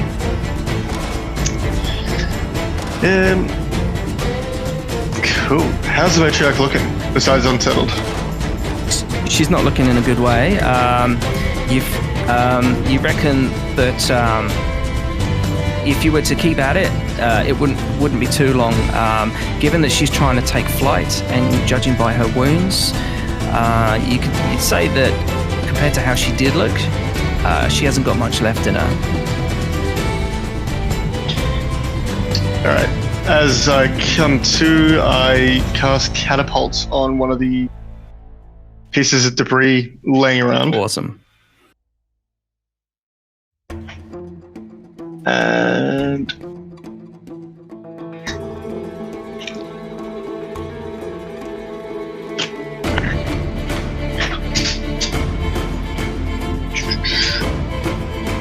so she has to make a DC 13 dexterity save? yeah, let's just look at that. Yes. Okay. Missed that one. Yep. She passes, what happens? Oh, she fails. Taking 16 points of damage.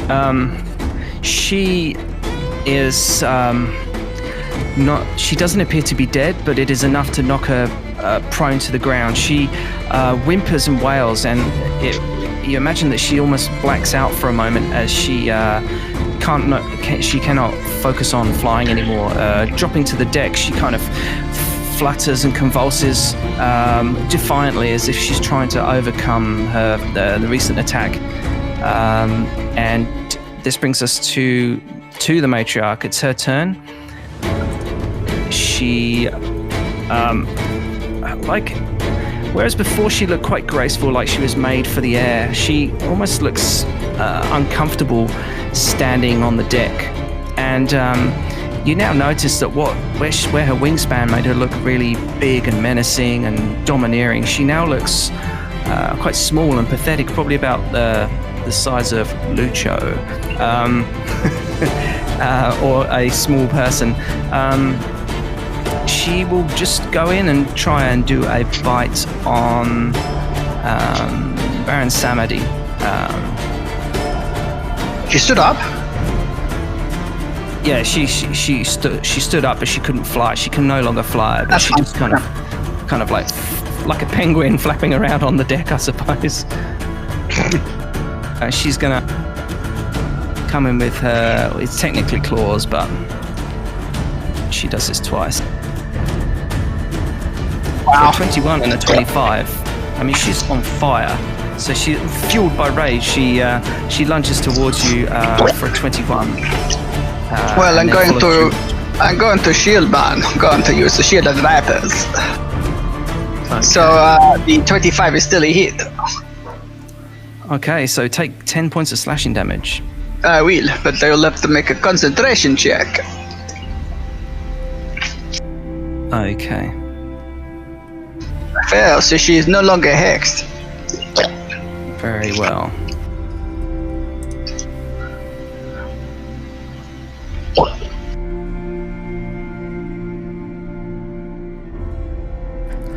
That's great. So it's now your turn, Baron Samedi.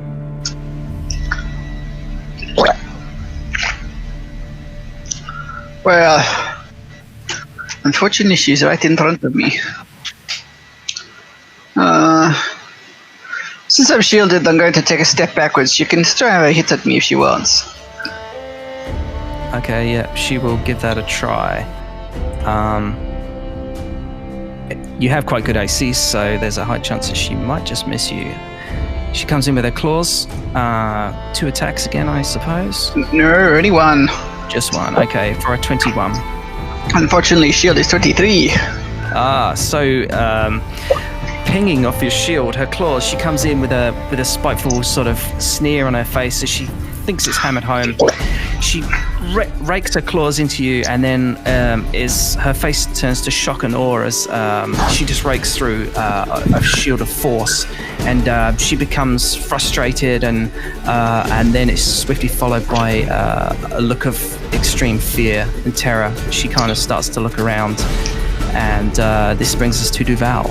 No, so I haven't even cast anything yet. Oh, sure, sorry, yeah. I say, well, Papa Legbat's about to claim you. So I'll re-hex her. Okay. And then I'm going to Viper Blast. Take this, you bitch. And miss. I'm gonna give a disadvantage to Dex-related checks. Okay, fantastic. And that's your turn done? Yep, I am done. So in an exchange of blows and hex words and dark words, both Baron Samedi and the matriarch stare at each other eye to eye, trying to go toe to toe. And from that few seconds of combat, you notice that Baron Samedi just suddenly gets the upper hand. This brings us to Duval. All right. Just check as well the others that are back on this island over here. How far would the distance be between us now? They would. You would be clearing. I'd say you're not at full pelt, so they're probably about 150 foot away. Oh, geez. Okay, that's going to be ages away. All right. Nowhere near enough. Right. It's going to move forward just a touch, maybe just up next to a Scala, and again start drawing on some of the fun, arcane, and mystical things that he's got at his disposal now, he closes his eyes and he starts enchanting and incanting again and making the somatic gestures, and he's going to go ahead and not so much scent but catch on the outside cusp of a so like 10-foot radius. He's going to cast Magnify Gravity on the matriarch, on just focusing on her, not to get Dorful and the Baron Ascala in there as well. So let's cast that. I think it's going to be a con save of 12 for her.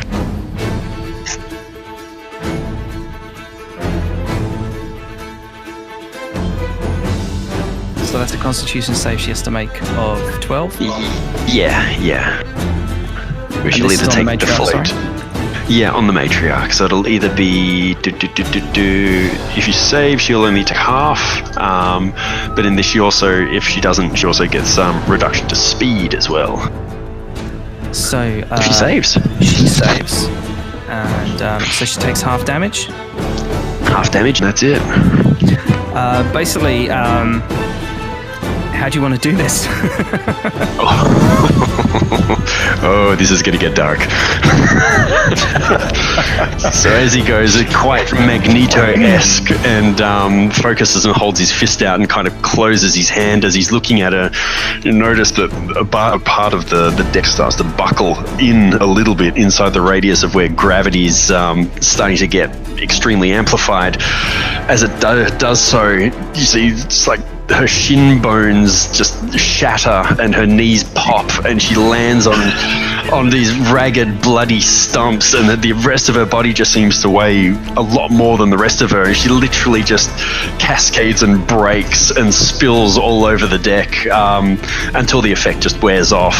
Duval's somewhat amazed and just looking at his hand and a little bit perplexed, a little bit excited, but a little bit scared as well. That's fantastic. I really love that spell for the fact that you just mess the shit up. It's great. Awesome. Well done, guys. You absolutely annihilated. I really didn't know how this, like, I am not all that clued up with doing such big group fights, but I appreciate your patience there when I was sort of learning a few things. Fantastic work. When there was just so many, it either could have been really messy or it could have gone really bad. It nearly did, let's face it, with Duval and Finn almost getting dropped in the dark drink. But you guys did stupendously well. I will get everyone except for Dorful to roll a perception test check. Are we circling back or not? Well, we haven't made the decision yet, have we? Wow. They're probably dead by now. How many ones can one person rule? Apparently even one for speech. Oh, damn. Awesome. You've caught my rolls from last time. So we've got Duval, Finn, Baron Samedi. Okay, great. So despite the crashing waves, both Finn and Dorful hear the chilling screams and cries of the devoured prisoners that have been taken away. Both Duval and Baron Samedi are spared the shrieks and the cries of the of the prisoners as they are, you imagine, torn to ribbons on the husky outcrop. And that ends battle. So, faced with everything that's happened, what would you like to do? So it's 2 less mouths to feed, is that what we just got from that? 2 less werewolves to fight later. So are we going to turn the ship around and go rescue those 2 children? No, they got eaten. Yeah, sure they did. Now turn the ship around. No, Baron, very seriously, they sound very dead. I have no idea what sound you're talking about. I didn't hear them die. Well, believe it or not, I heard them. I heard their shrieks as they took their last breath, and I do believe they have passed, and to turn a ship of this magnitude around, there would almost be no point. Well, since your swim speed, you could duck back and have a look. There's also a rowboat. Right. I'm not lying. I believe they are dead. No, even if you weren't lying, I can't tell. Unless your persuasion or deception is shit. Oh, do you want me to persuade you? Yeah, absolutely. Okay. Huh? Absolutely. Oh, that's a 6. Well, that's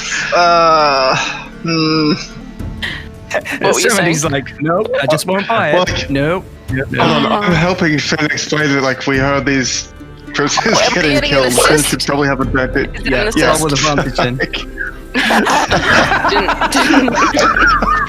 Captain Iskala. Even if these prisoners are dead, I feel the need to give them a proper burial and to take their spirits over to the other side. So can we turn the ship's can we do like a circle?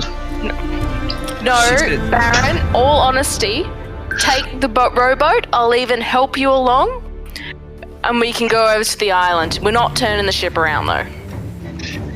Yeah, but if we do that, we've got to let the other 4 back onto the ship. At this point, we can lock them underneath and have Lucho stand guard. They don't want to get past him. I don't understand. You just put the anchor down and you turn the ship. What's the problem? No! Just no! It's not how it works. I'm sure I saw a pirate do it once. No. Iskala kind of, I thought I saw that documentary too. Oh my she gosh. catches her breath and she's sort of looking out. Already her attention turns to her crew and the safety of her guests and passengers.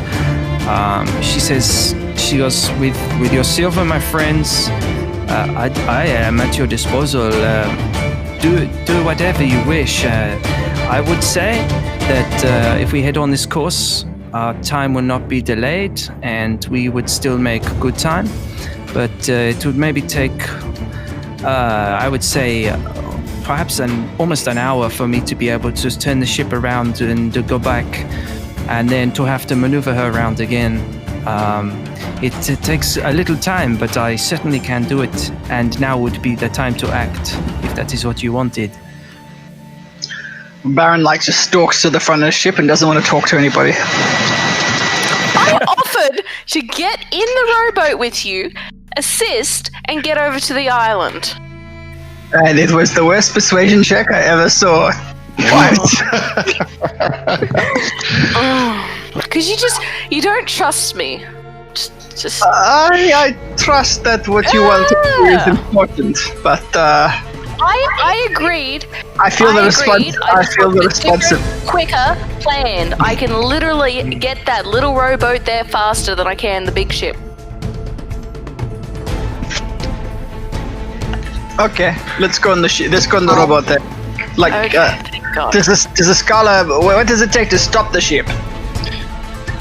She says I have to raise the mainsails and that will slow her down and then I can weigh anchor. What if we just chuck the anchor in now? It could tear half the ship off. It would tear it. At best, the anchor would tear off the ship. At worst, we would destroy part of the ship and sink. Or will we pull that sick move from that documentary? Okay, roll to make that sick move in the documentary. All right, we do it the safe way. We do it the safe way. Like Iskala says, so what am I to do? My men are here at your disposal. Are you all in agreement? You want to go and check for survivors, or shall we continue our journey? So I've basically been having a shouting match with the Baron, Dorful and Duval. What are your opinions? What do you want to do? I've been trying to convince you that trying to help you convince the Baron that they are very dead and doing a terrible job of it. Yeah, but we failed that. Turn back. Take the small boat and take the small boat back and look for survivors. Okay, I'm turning to. Two of you take the boat, and then we'll stay here in case these guys turn. Yep, I'm literally going to turn to Dorful and Duval and say, have her stop the ship and wait for us and make a turnaround to come back for us, but we will take the boat. Because you two, I do believe, can sail. Sounds good. Yeah. Indeed. Who are you casting that on? Very well. Do you want some healing? So the Doing the you this sick favor, yes I do. and cold prisoners are hoisted back up from the skiff, back on deck.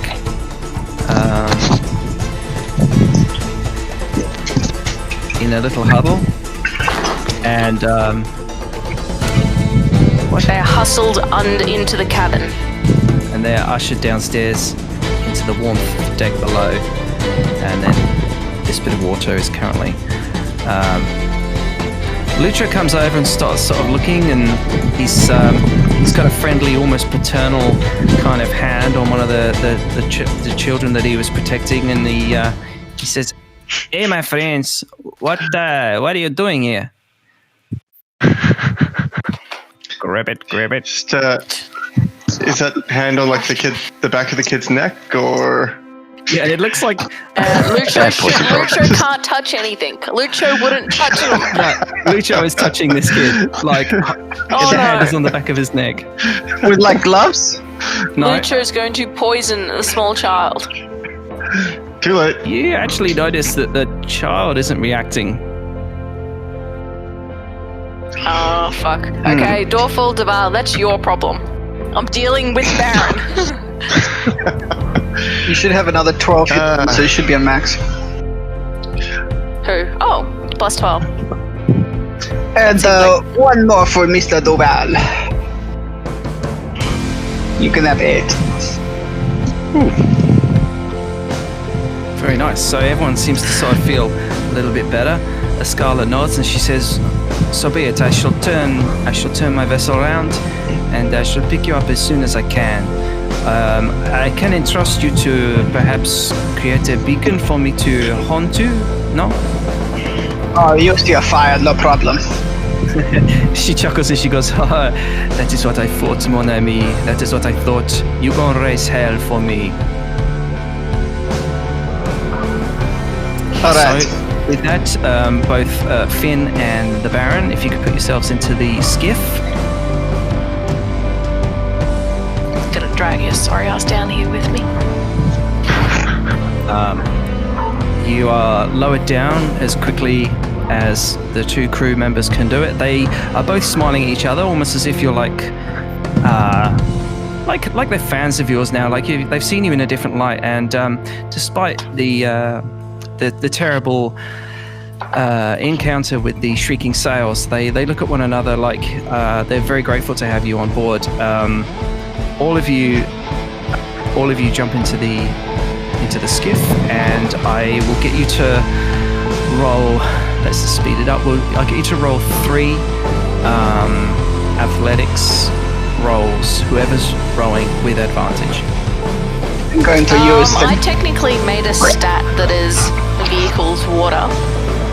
Do you want me just to roll that? Oh yeah, sure. Please do. I'm going to use guidance. Okay, so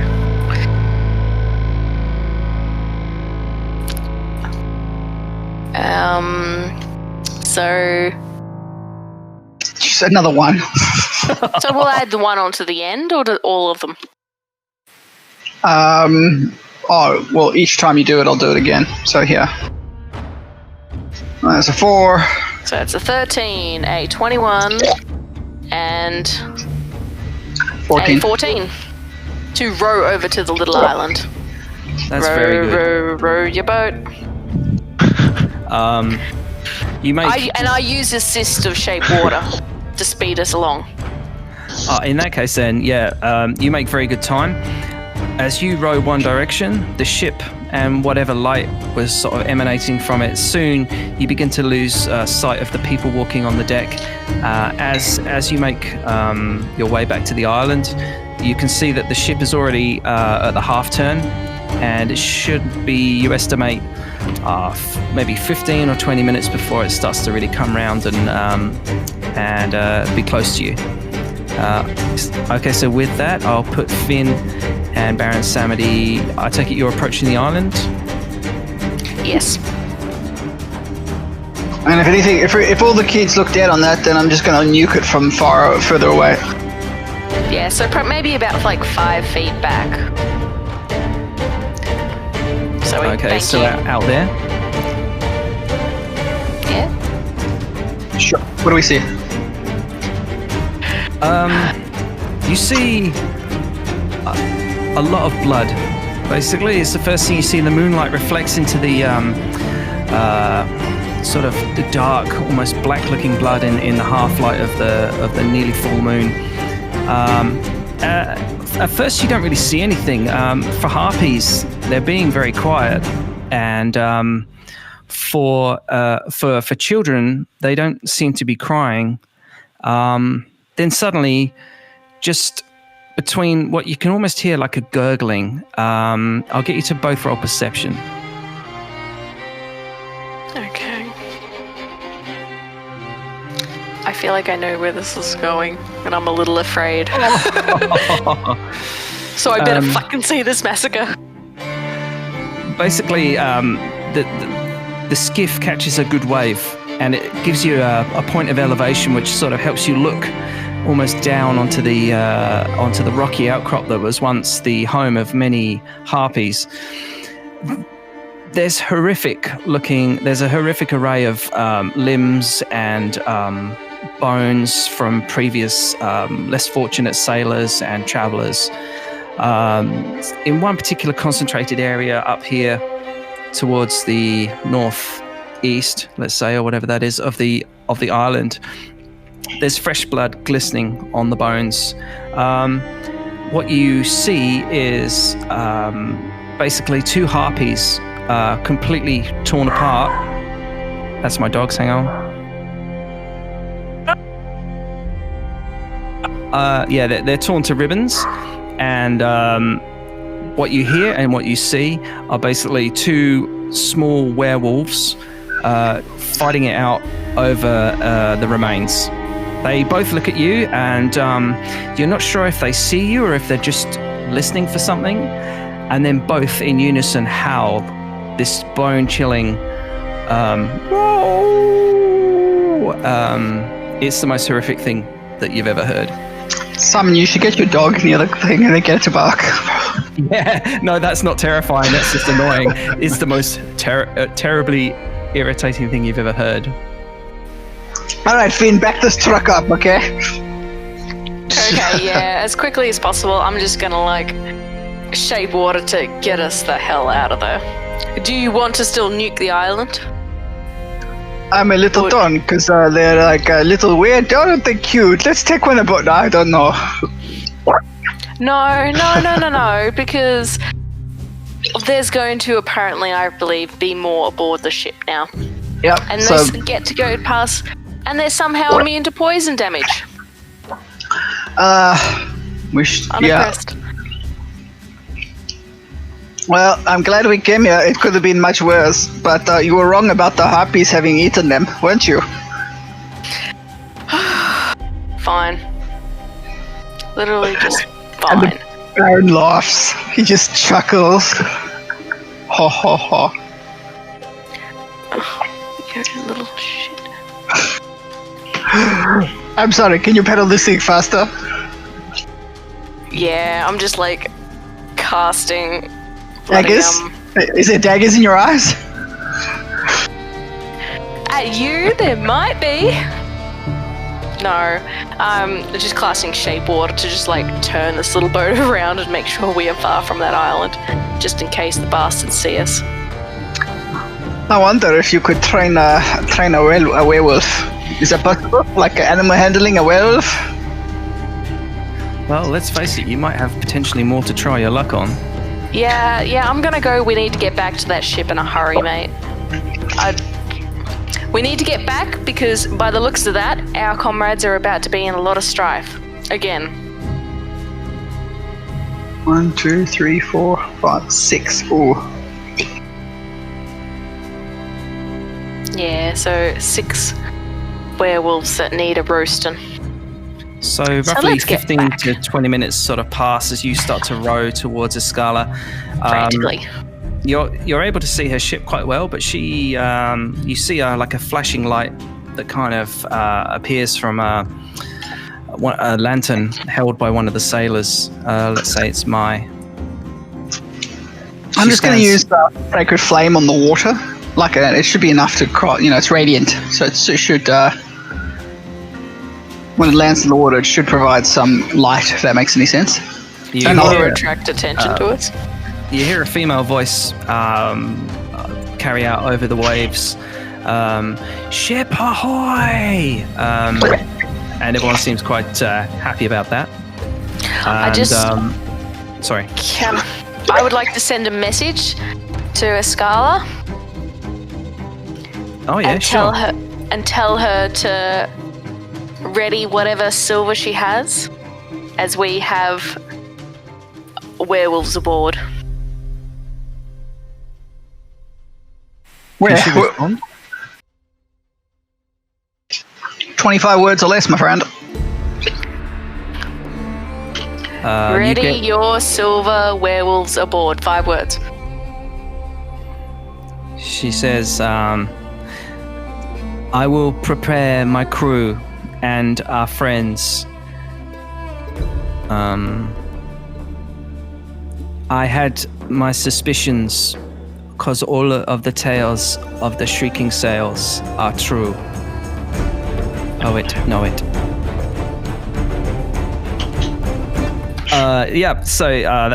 That's her response. Is basically she had her suspicions, and she will do what she can to prepare the crew and your friends.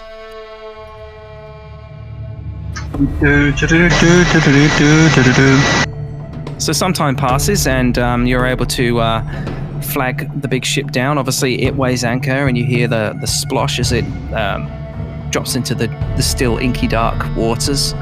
And I will just get you to do one water vessel handling, please, Finn.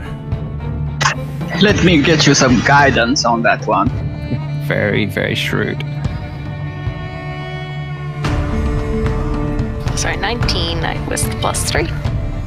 Water definitely appears to be your element as you begin to deftly sail the skiff towards the ship, and the crew sort of lean down and hoist up the skiff, and you're able to be back on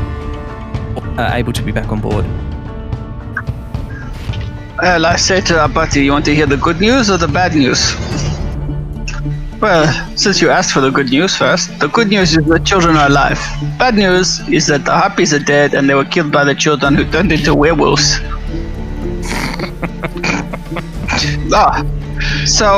Yeah, you were wrong, but...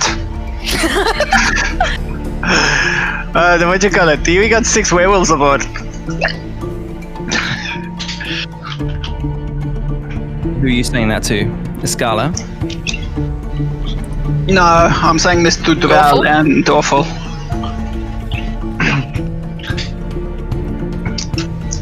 And when is daybreak? When is daybreak? Daybreak. This is taking a good couple of hours, so you're very exhausted, very tired. It's close to probably 2 a.m. in the morning. Everyone's very tired. Morale has sunk to an all-time low. One thing that both Finn and Baron are aware of is that there's no howling, and everything seems to be quite silent apart from the occasional sort of creak and crack of a wade-anchored ship. Maybe, Finn, if you can play music that's really puts people to sleep. Like War and Peace. I don't have sleep. No, I didn't say that. I said music. Play some soothing songs that soothes the savage beast. Okay. I'm just going to get out my flute and just play a little soothing tune. Not to me. No, I'm just going to like slowly and steadily wander to where we have all the people in the hold.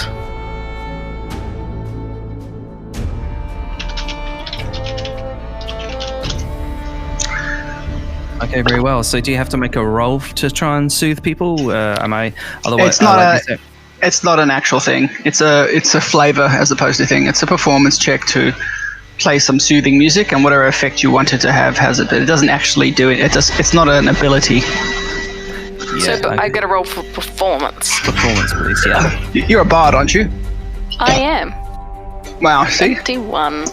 That's insane. That's really good. So your voice starts to carry along, and you don't really know where from, but you dip into your songbook, as it were, your like record album of favorite sort of seafaring bard songs, and one particular springs to mind.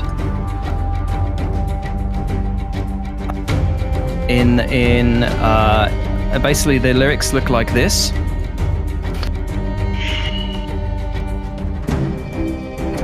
Quite a lot. No. And you feel that now is the perfect time in which with the crew being so demoralized, if you were not to all kind of rally together and join in song, as is done in so many movies, the crew could be almost lost to their morale, and perhaps there could be curses, and time would be delayed, and you may not make it to dry land before the full moon. So, from the distance, just on the deck somewhere, you hear the sailor Moncrief. He just starts singing a very mournful version of a song that you all know, and he starts singing, "What should we do with the..." Oh, let's not do that. "What should we do with the shrieking sailor? What should we do with the shrieking sailor? What should we do with the shrieking sailor early in the morning?" That's it. Join in when you want, because the more of you that sing and join in on this, the better the crew's going to be.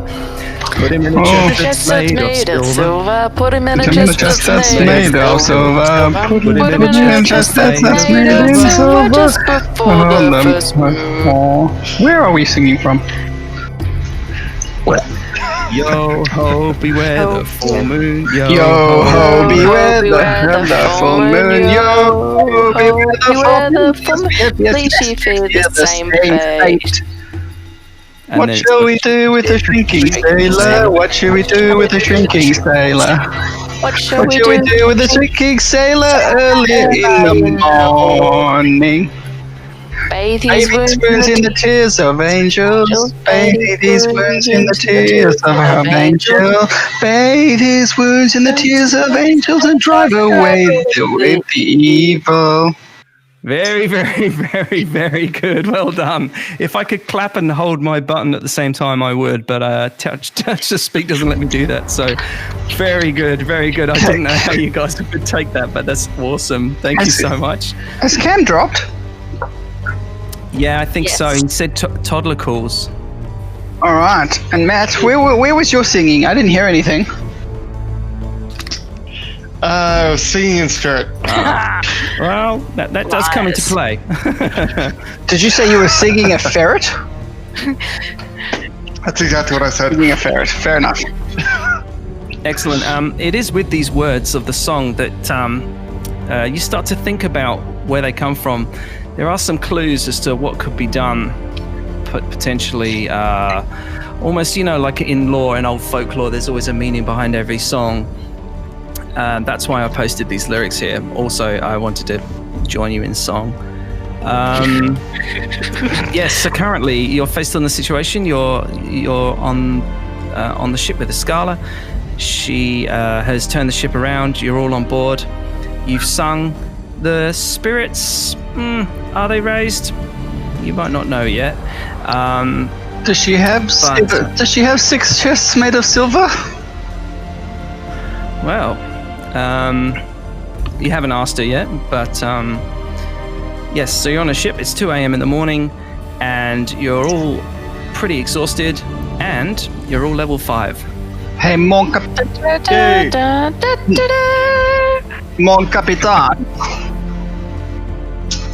Do you have Oui, monsieur. chests made of silver?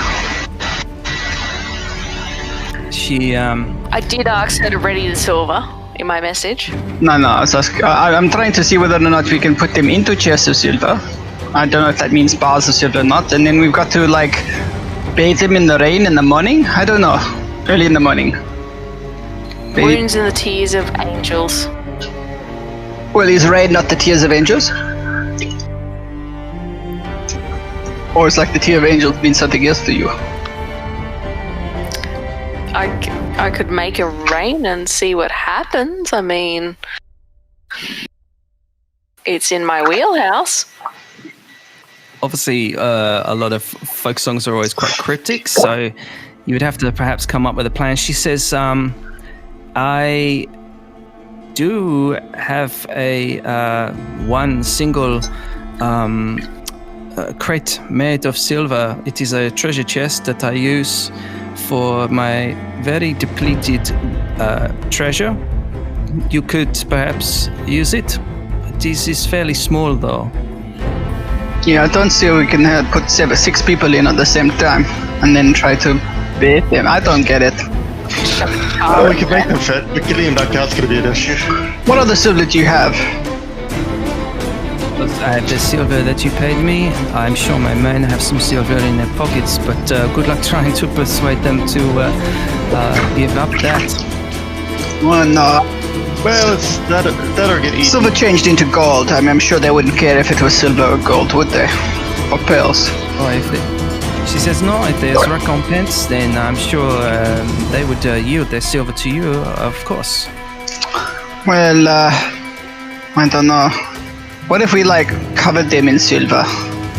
Hey, Dorful. Yo. Can you make a net? I think I have a net. No. I'm inquiring as to whether one can make a net, as I would like to make a metal net out of silver. Well, I have carpenter tools, alchemist supplies, and smith's tools, and woodcutter's tools, and tinker's tools, thieves' tools. Is there tools you don't have? Do you have these tools? No. I have herbalism kit. Oh my gosh, everyone has everything. I'm an artificer.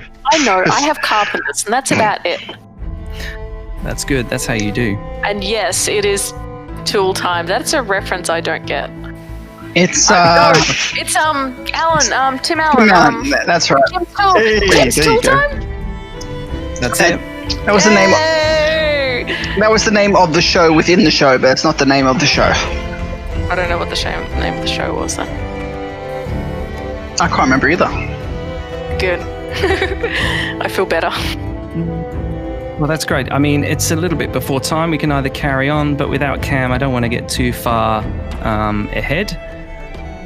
So, I feel like we should start looking at the creation of my suggestion of a silvered net. Home improvement, yes. We do have a silver bar.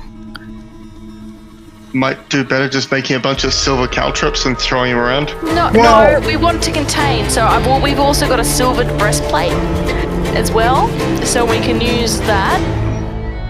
It's I guess up to the DM as to what. How crazy can we get with this, and how much time do we have? Well, as Escala said, you've still got, depending on the morale of the crew, you've got either 1 to 2 days before you get landfall. And whilst the ship isn't a forge, given you're an artificer, you should be able to perhaps sort of jimmy up something with a cook's pot and maybe smelt down some silver. With a good couple of rolls, I could see that happening quite comfortably. You could melt down the silver you have and at least either coat a net or coat your weapons.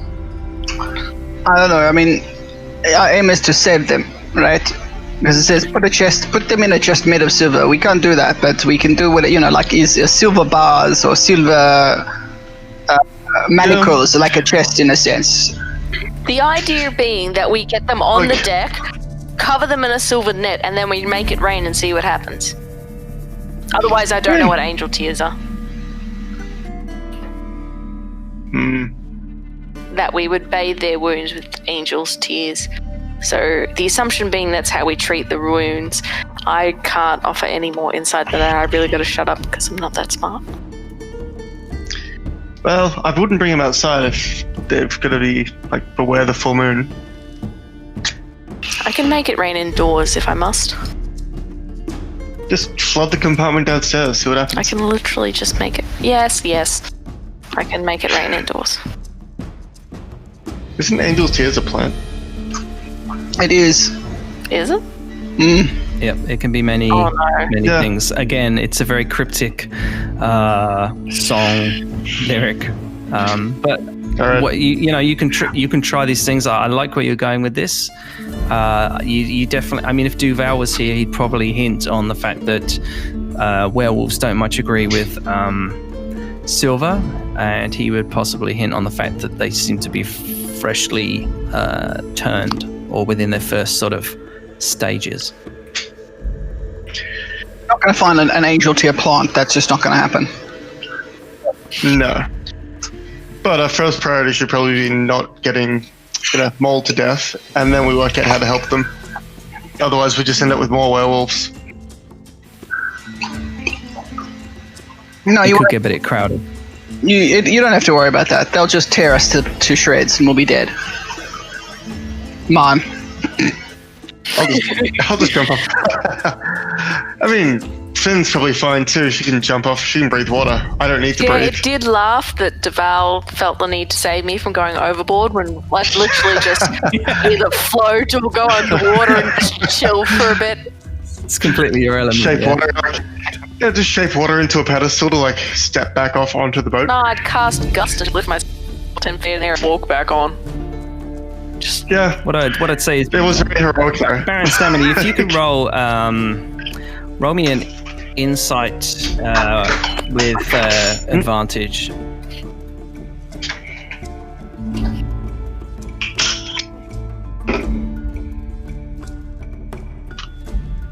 Okay. Yeah, a 16 is pretty good. It's enough to notice something sort of scratches in the back of your mind as you're sort of talking about what to do. What can we do? You're discussing silver. It seems to you to perhaps be a positive path, but something sort of just makes you stop for a moment, and you're like, "Hang on, the people that succumbed to the harpies and were sort of terrified and injured as they were dragged away, you notice that they had changed into werewolves, but it's strange almost that these scared prisoners on board that they haven't changed. So there was some kind of factor between what they weren't injured. Ours weren't injured, where the other ones were attacked and injured. What if I healed them? You can certainly give it a try, yeah. Sure. Again, this is where Duval would probably be able to release a bit more information in this scenario, but by all means, we'll come to an end soon with a bit of a wrap up, so you can level up to your level 5. But sure. I come over here and I ask Duval. Well, okay. I can burn a number of spells because I have so many, and then take a short rest and heal them again. All right, very well. So, whilst I've got cure wounds as well, so I can pitch in on that one. Yeah, awesome. Okay, that's great. Yeah, that should be enough to basically. You call them out, and are you sort of telling them your plan, or are you just going to pounce on them and be like, "Surprise, silver nets, guys," or? No. I thought we were just healing them. Yeah. Okay. So yeah. We're just going to say to them, we're just going to heal your wounds. As a first fun aside, why don't we silver our weapons anyway, because that could come in handy later, and then we'll bring them out here and just try healing them. I don't need no weapons. I have Papa Legbuz's blessing, so... Silver dagger, please. Yeah. I think I don't have one, so later. I think we should tell one of the other people and just, like, explain to him that we think that he's ill, and we're going to do the best we can to try and heal him, but it's going to get weird. No, we just say we're gonna heal your wounds the best way possible. I know we're going to heal him. Are you going to be? I'm trying to get there. Your wounds. Yeah. While you talk to them. Or? I'm going to cast Cure Wounds, but I'm talking to the party now. I'm saying I think we should talk to one of them and see whether or not he's amenable to, or they'll be amenable to us covering in the silver net to try and prevent whatever happened. We talk to him that it's a cure, that we're trying to cure him. Because if you don't, when you do spring the net, that's when they're going to change. They're going to go crazy. I was saying, like, don't even spring the net, just try and heal them, but then have the silvered weapons ready. I have Papa Legbuz's powers. At a game, handing me a sword is worse than me using, like, Eldritch Blast and stuff like that. Oh, yeah, no, sorry, I was thinking more from me and Duval. Or the other members of the crew, although Lucho uses a belt. Anyway. Yeah, we can silver the net. So let's just start with just the healing, okay? Yeah. Yep. I think because we're now technically 2 party members down, I'm going to leave any real big decision makings till next session. But what obviously will happen is if you choose to spend some time healing up the remaining prisoners, as well as telling them your plan, that will definitely stand you in good stead as to convincing them to calm down and do what you want. Because they're still currently very scared.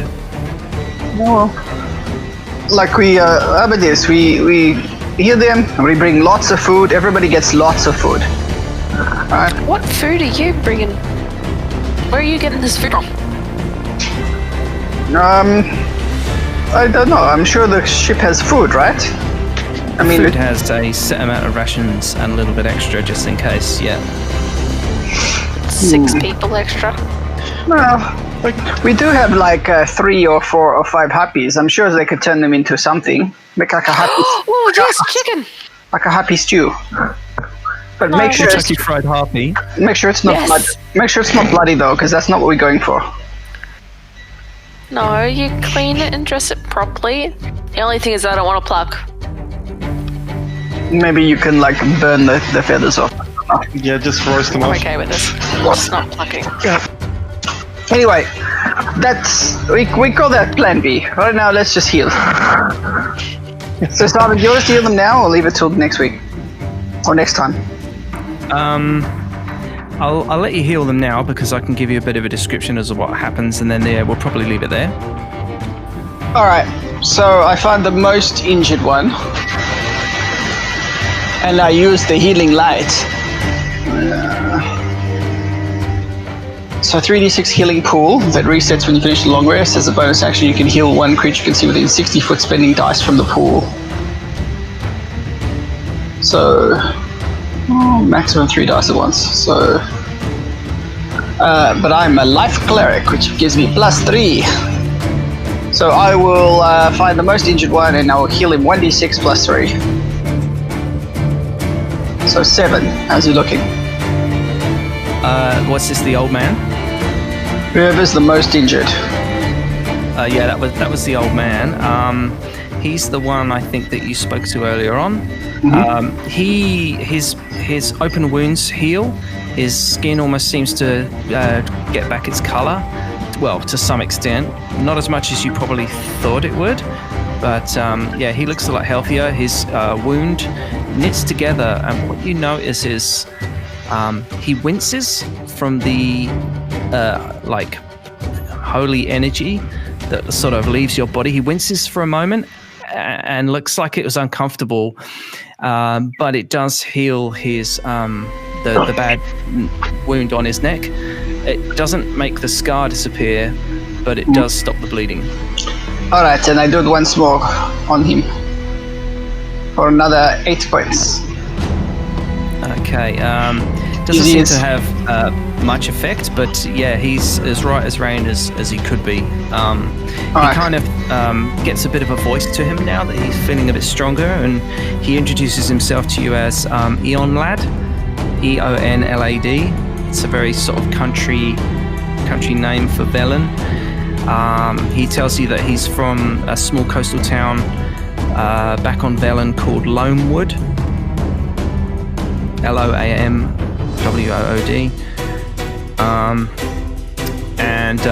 Yeah, he sort of encourages you and urges you. He says, "Please, if you could extend the same courtesy to my community, I would be forever in your debt." You do notice that a couple of the sailors are looking to one another as if they're saying, "Is this a good idea?" But yeah, they're very appreciative of your healing. All right, and then I'll try for the next one. So he gets 6 points of healing. Yeah, so she seems to sort of brighten up, and obviously her hands are still bound, but she kind of goes and huddles close to one of the children that's there and kind of comforts them and begins to be almost more sort of human again. Again, similar thing. Her wounds knit together, and but she's left with a scar. This time, the scar's on her shoulder, and it still looks quite deep and nasty. There's sort of like almost like black veins within it, but it's so her flesh is healed, but her soul or whatever perhaps might not be. Still cursed. All right, that's 2. So here's the third one. So that's 13. I'm gonna quicken it up if that's alright. So I'm gonna go to the fourth one. Sure. Point cost. It's also 13. Alright, that's 4. I need to rest an hour before I can do that again. I've used up all my first level slots. So I rest an hour and then I can do 2 more again. As you've targeted the ones that are mainly injured, the child, you notice, is actually strong enough now to start weeping and crying, whereas before it was just silent and in shock. The other 2, they do look in a bad way. They could use some healing, but you get the impression that they've got to, they're not going to die overnight or anything, but they do need some attention, and soon. That's right. If we're going to take the rest, then I can fix those 2 up. Yeah, go for it. That would be great. Has that already added my... Yeah, I think that must have already added my ability. You rolled a 2, unfortunately. Right, yeah. Alright, well, one of them got a little bit more than the other one. Yeah, absolutely. They look a lot better, and they'll definitely last until morning. Whereas you can sort of, perhaps with a good hot meal in their belly, or what have you, and a little bit of counselling or what have you, they would. They seem like they would do a lot better. You've done really well. They're definitely not a death's door anymore. They all start to sort of talk to one another quietly and console each other and say, "Oh, what about William? Where's William?" And then they're like, "Where's Barn? Where's Barn as well?" Like she was the one that got taken. So there's a few, and they're kind of talking amongst themselves, but they seem a bit more sprightly. So yeah, you seem quite confident that they're gonna sort of pull through now. Can I convince them that their friends are dead? Yeah, because that went so well last time. Why don't you try that again? Okay, I'm gonna persuade them. Anyone want to help with this? Just let them know that I'm sorry their friends are gone. Well, or anyone else want to pipe up? I would go like this. Look, we went back to that island, and we found 2 bodies, and like We could not save them. That is it. we found unfortunately 2 bodies torn apart. So as much as we would like to have saved them, we just know that it was not within our power. This is a very wrong thing to say to people, but the learning experience for some best lie is one that is closest to the truth. Mine was closest to the truth. I know. I'm very impressed.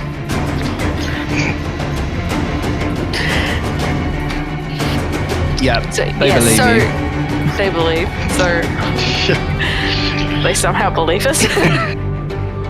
Well, they did see them all get attacked by harpies and carried And off. they heard the screaming, so yes, Did they? I get a +5 to persuasion, and it's just like, oh that's look. pretty bad. I mean, you only get a +3. Jeez. I'm gonna go cry now. Anyway, It just gets worse. Dorf, So you it's a weren't, 10, a 9, and a 3. Dorf, you weren't even there. What are you on about? I feel like, just out of curiosity, I think Duval would help with this. Where is he? He I'm would, curious but now. he isn't here, so unfortunately I can't. No, let no, that- no. Rest is it? assured, What, are I you will be gonna roll having for him sing. Yep. It's going to be a cappella now. Matt. On its own. Matt, I expect singing next time round, right? There is no option here. Practice during the week. If we have to come to your house and make you sing, it will be a thing. I'll break up the tune for me. Oh, Simon gets should we, sing. well, next meetup, bring the camera and Yeah.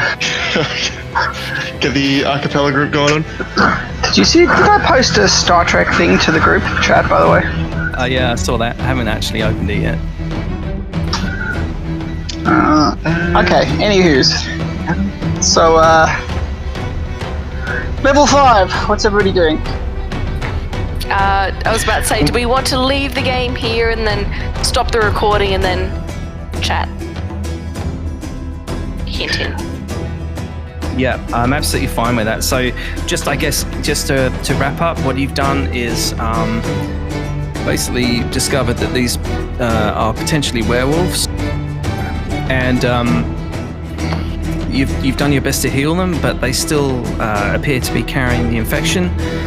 What Baron Samedi and Finn have identified is that the ones that were injured or terrified or threatened, they changed and went feral, and these guys haven't yet.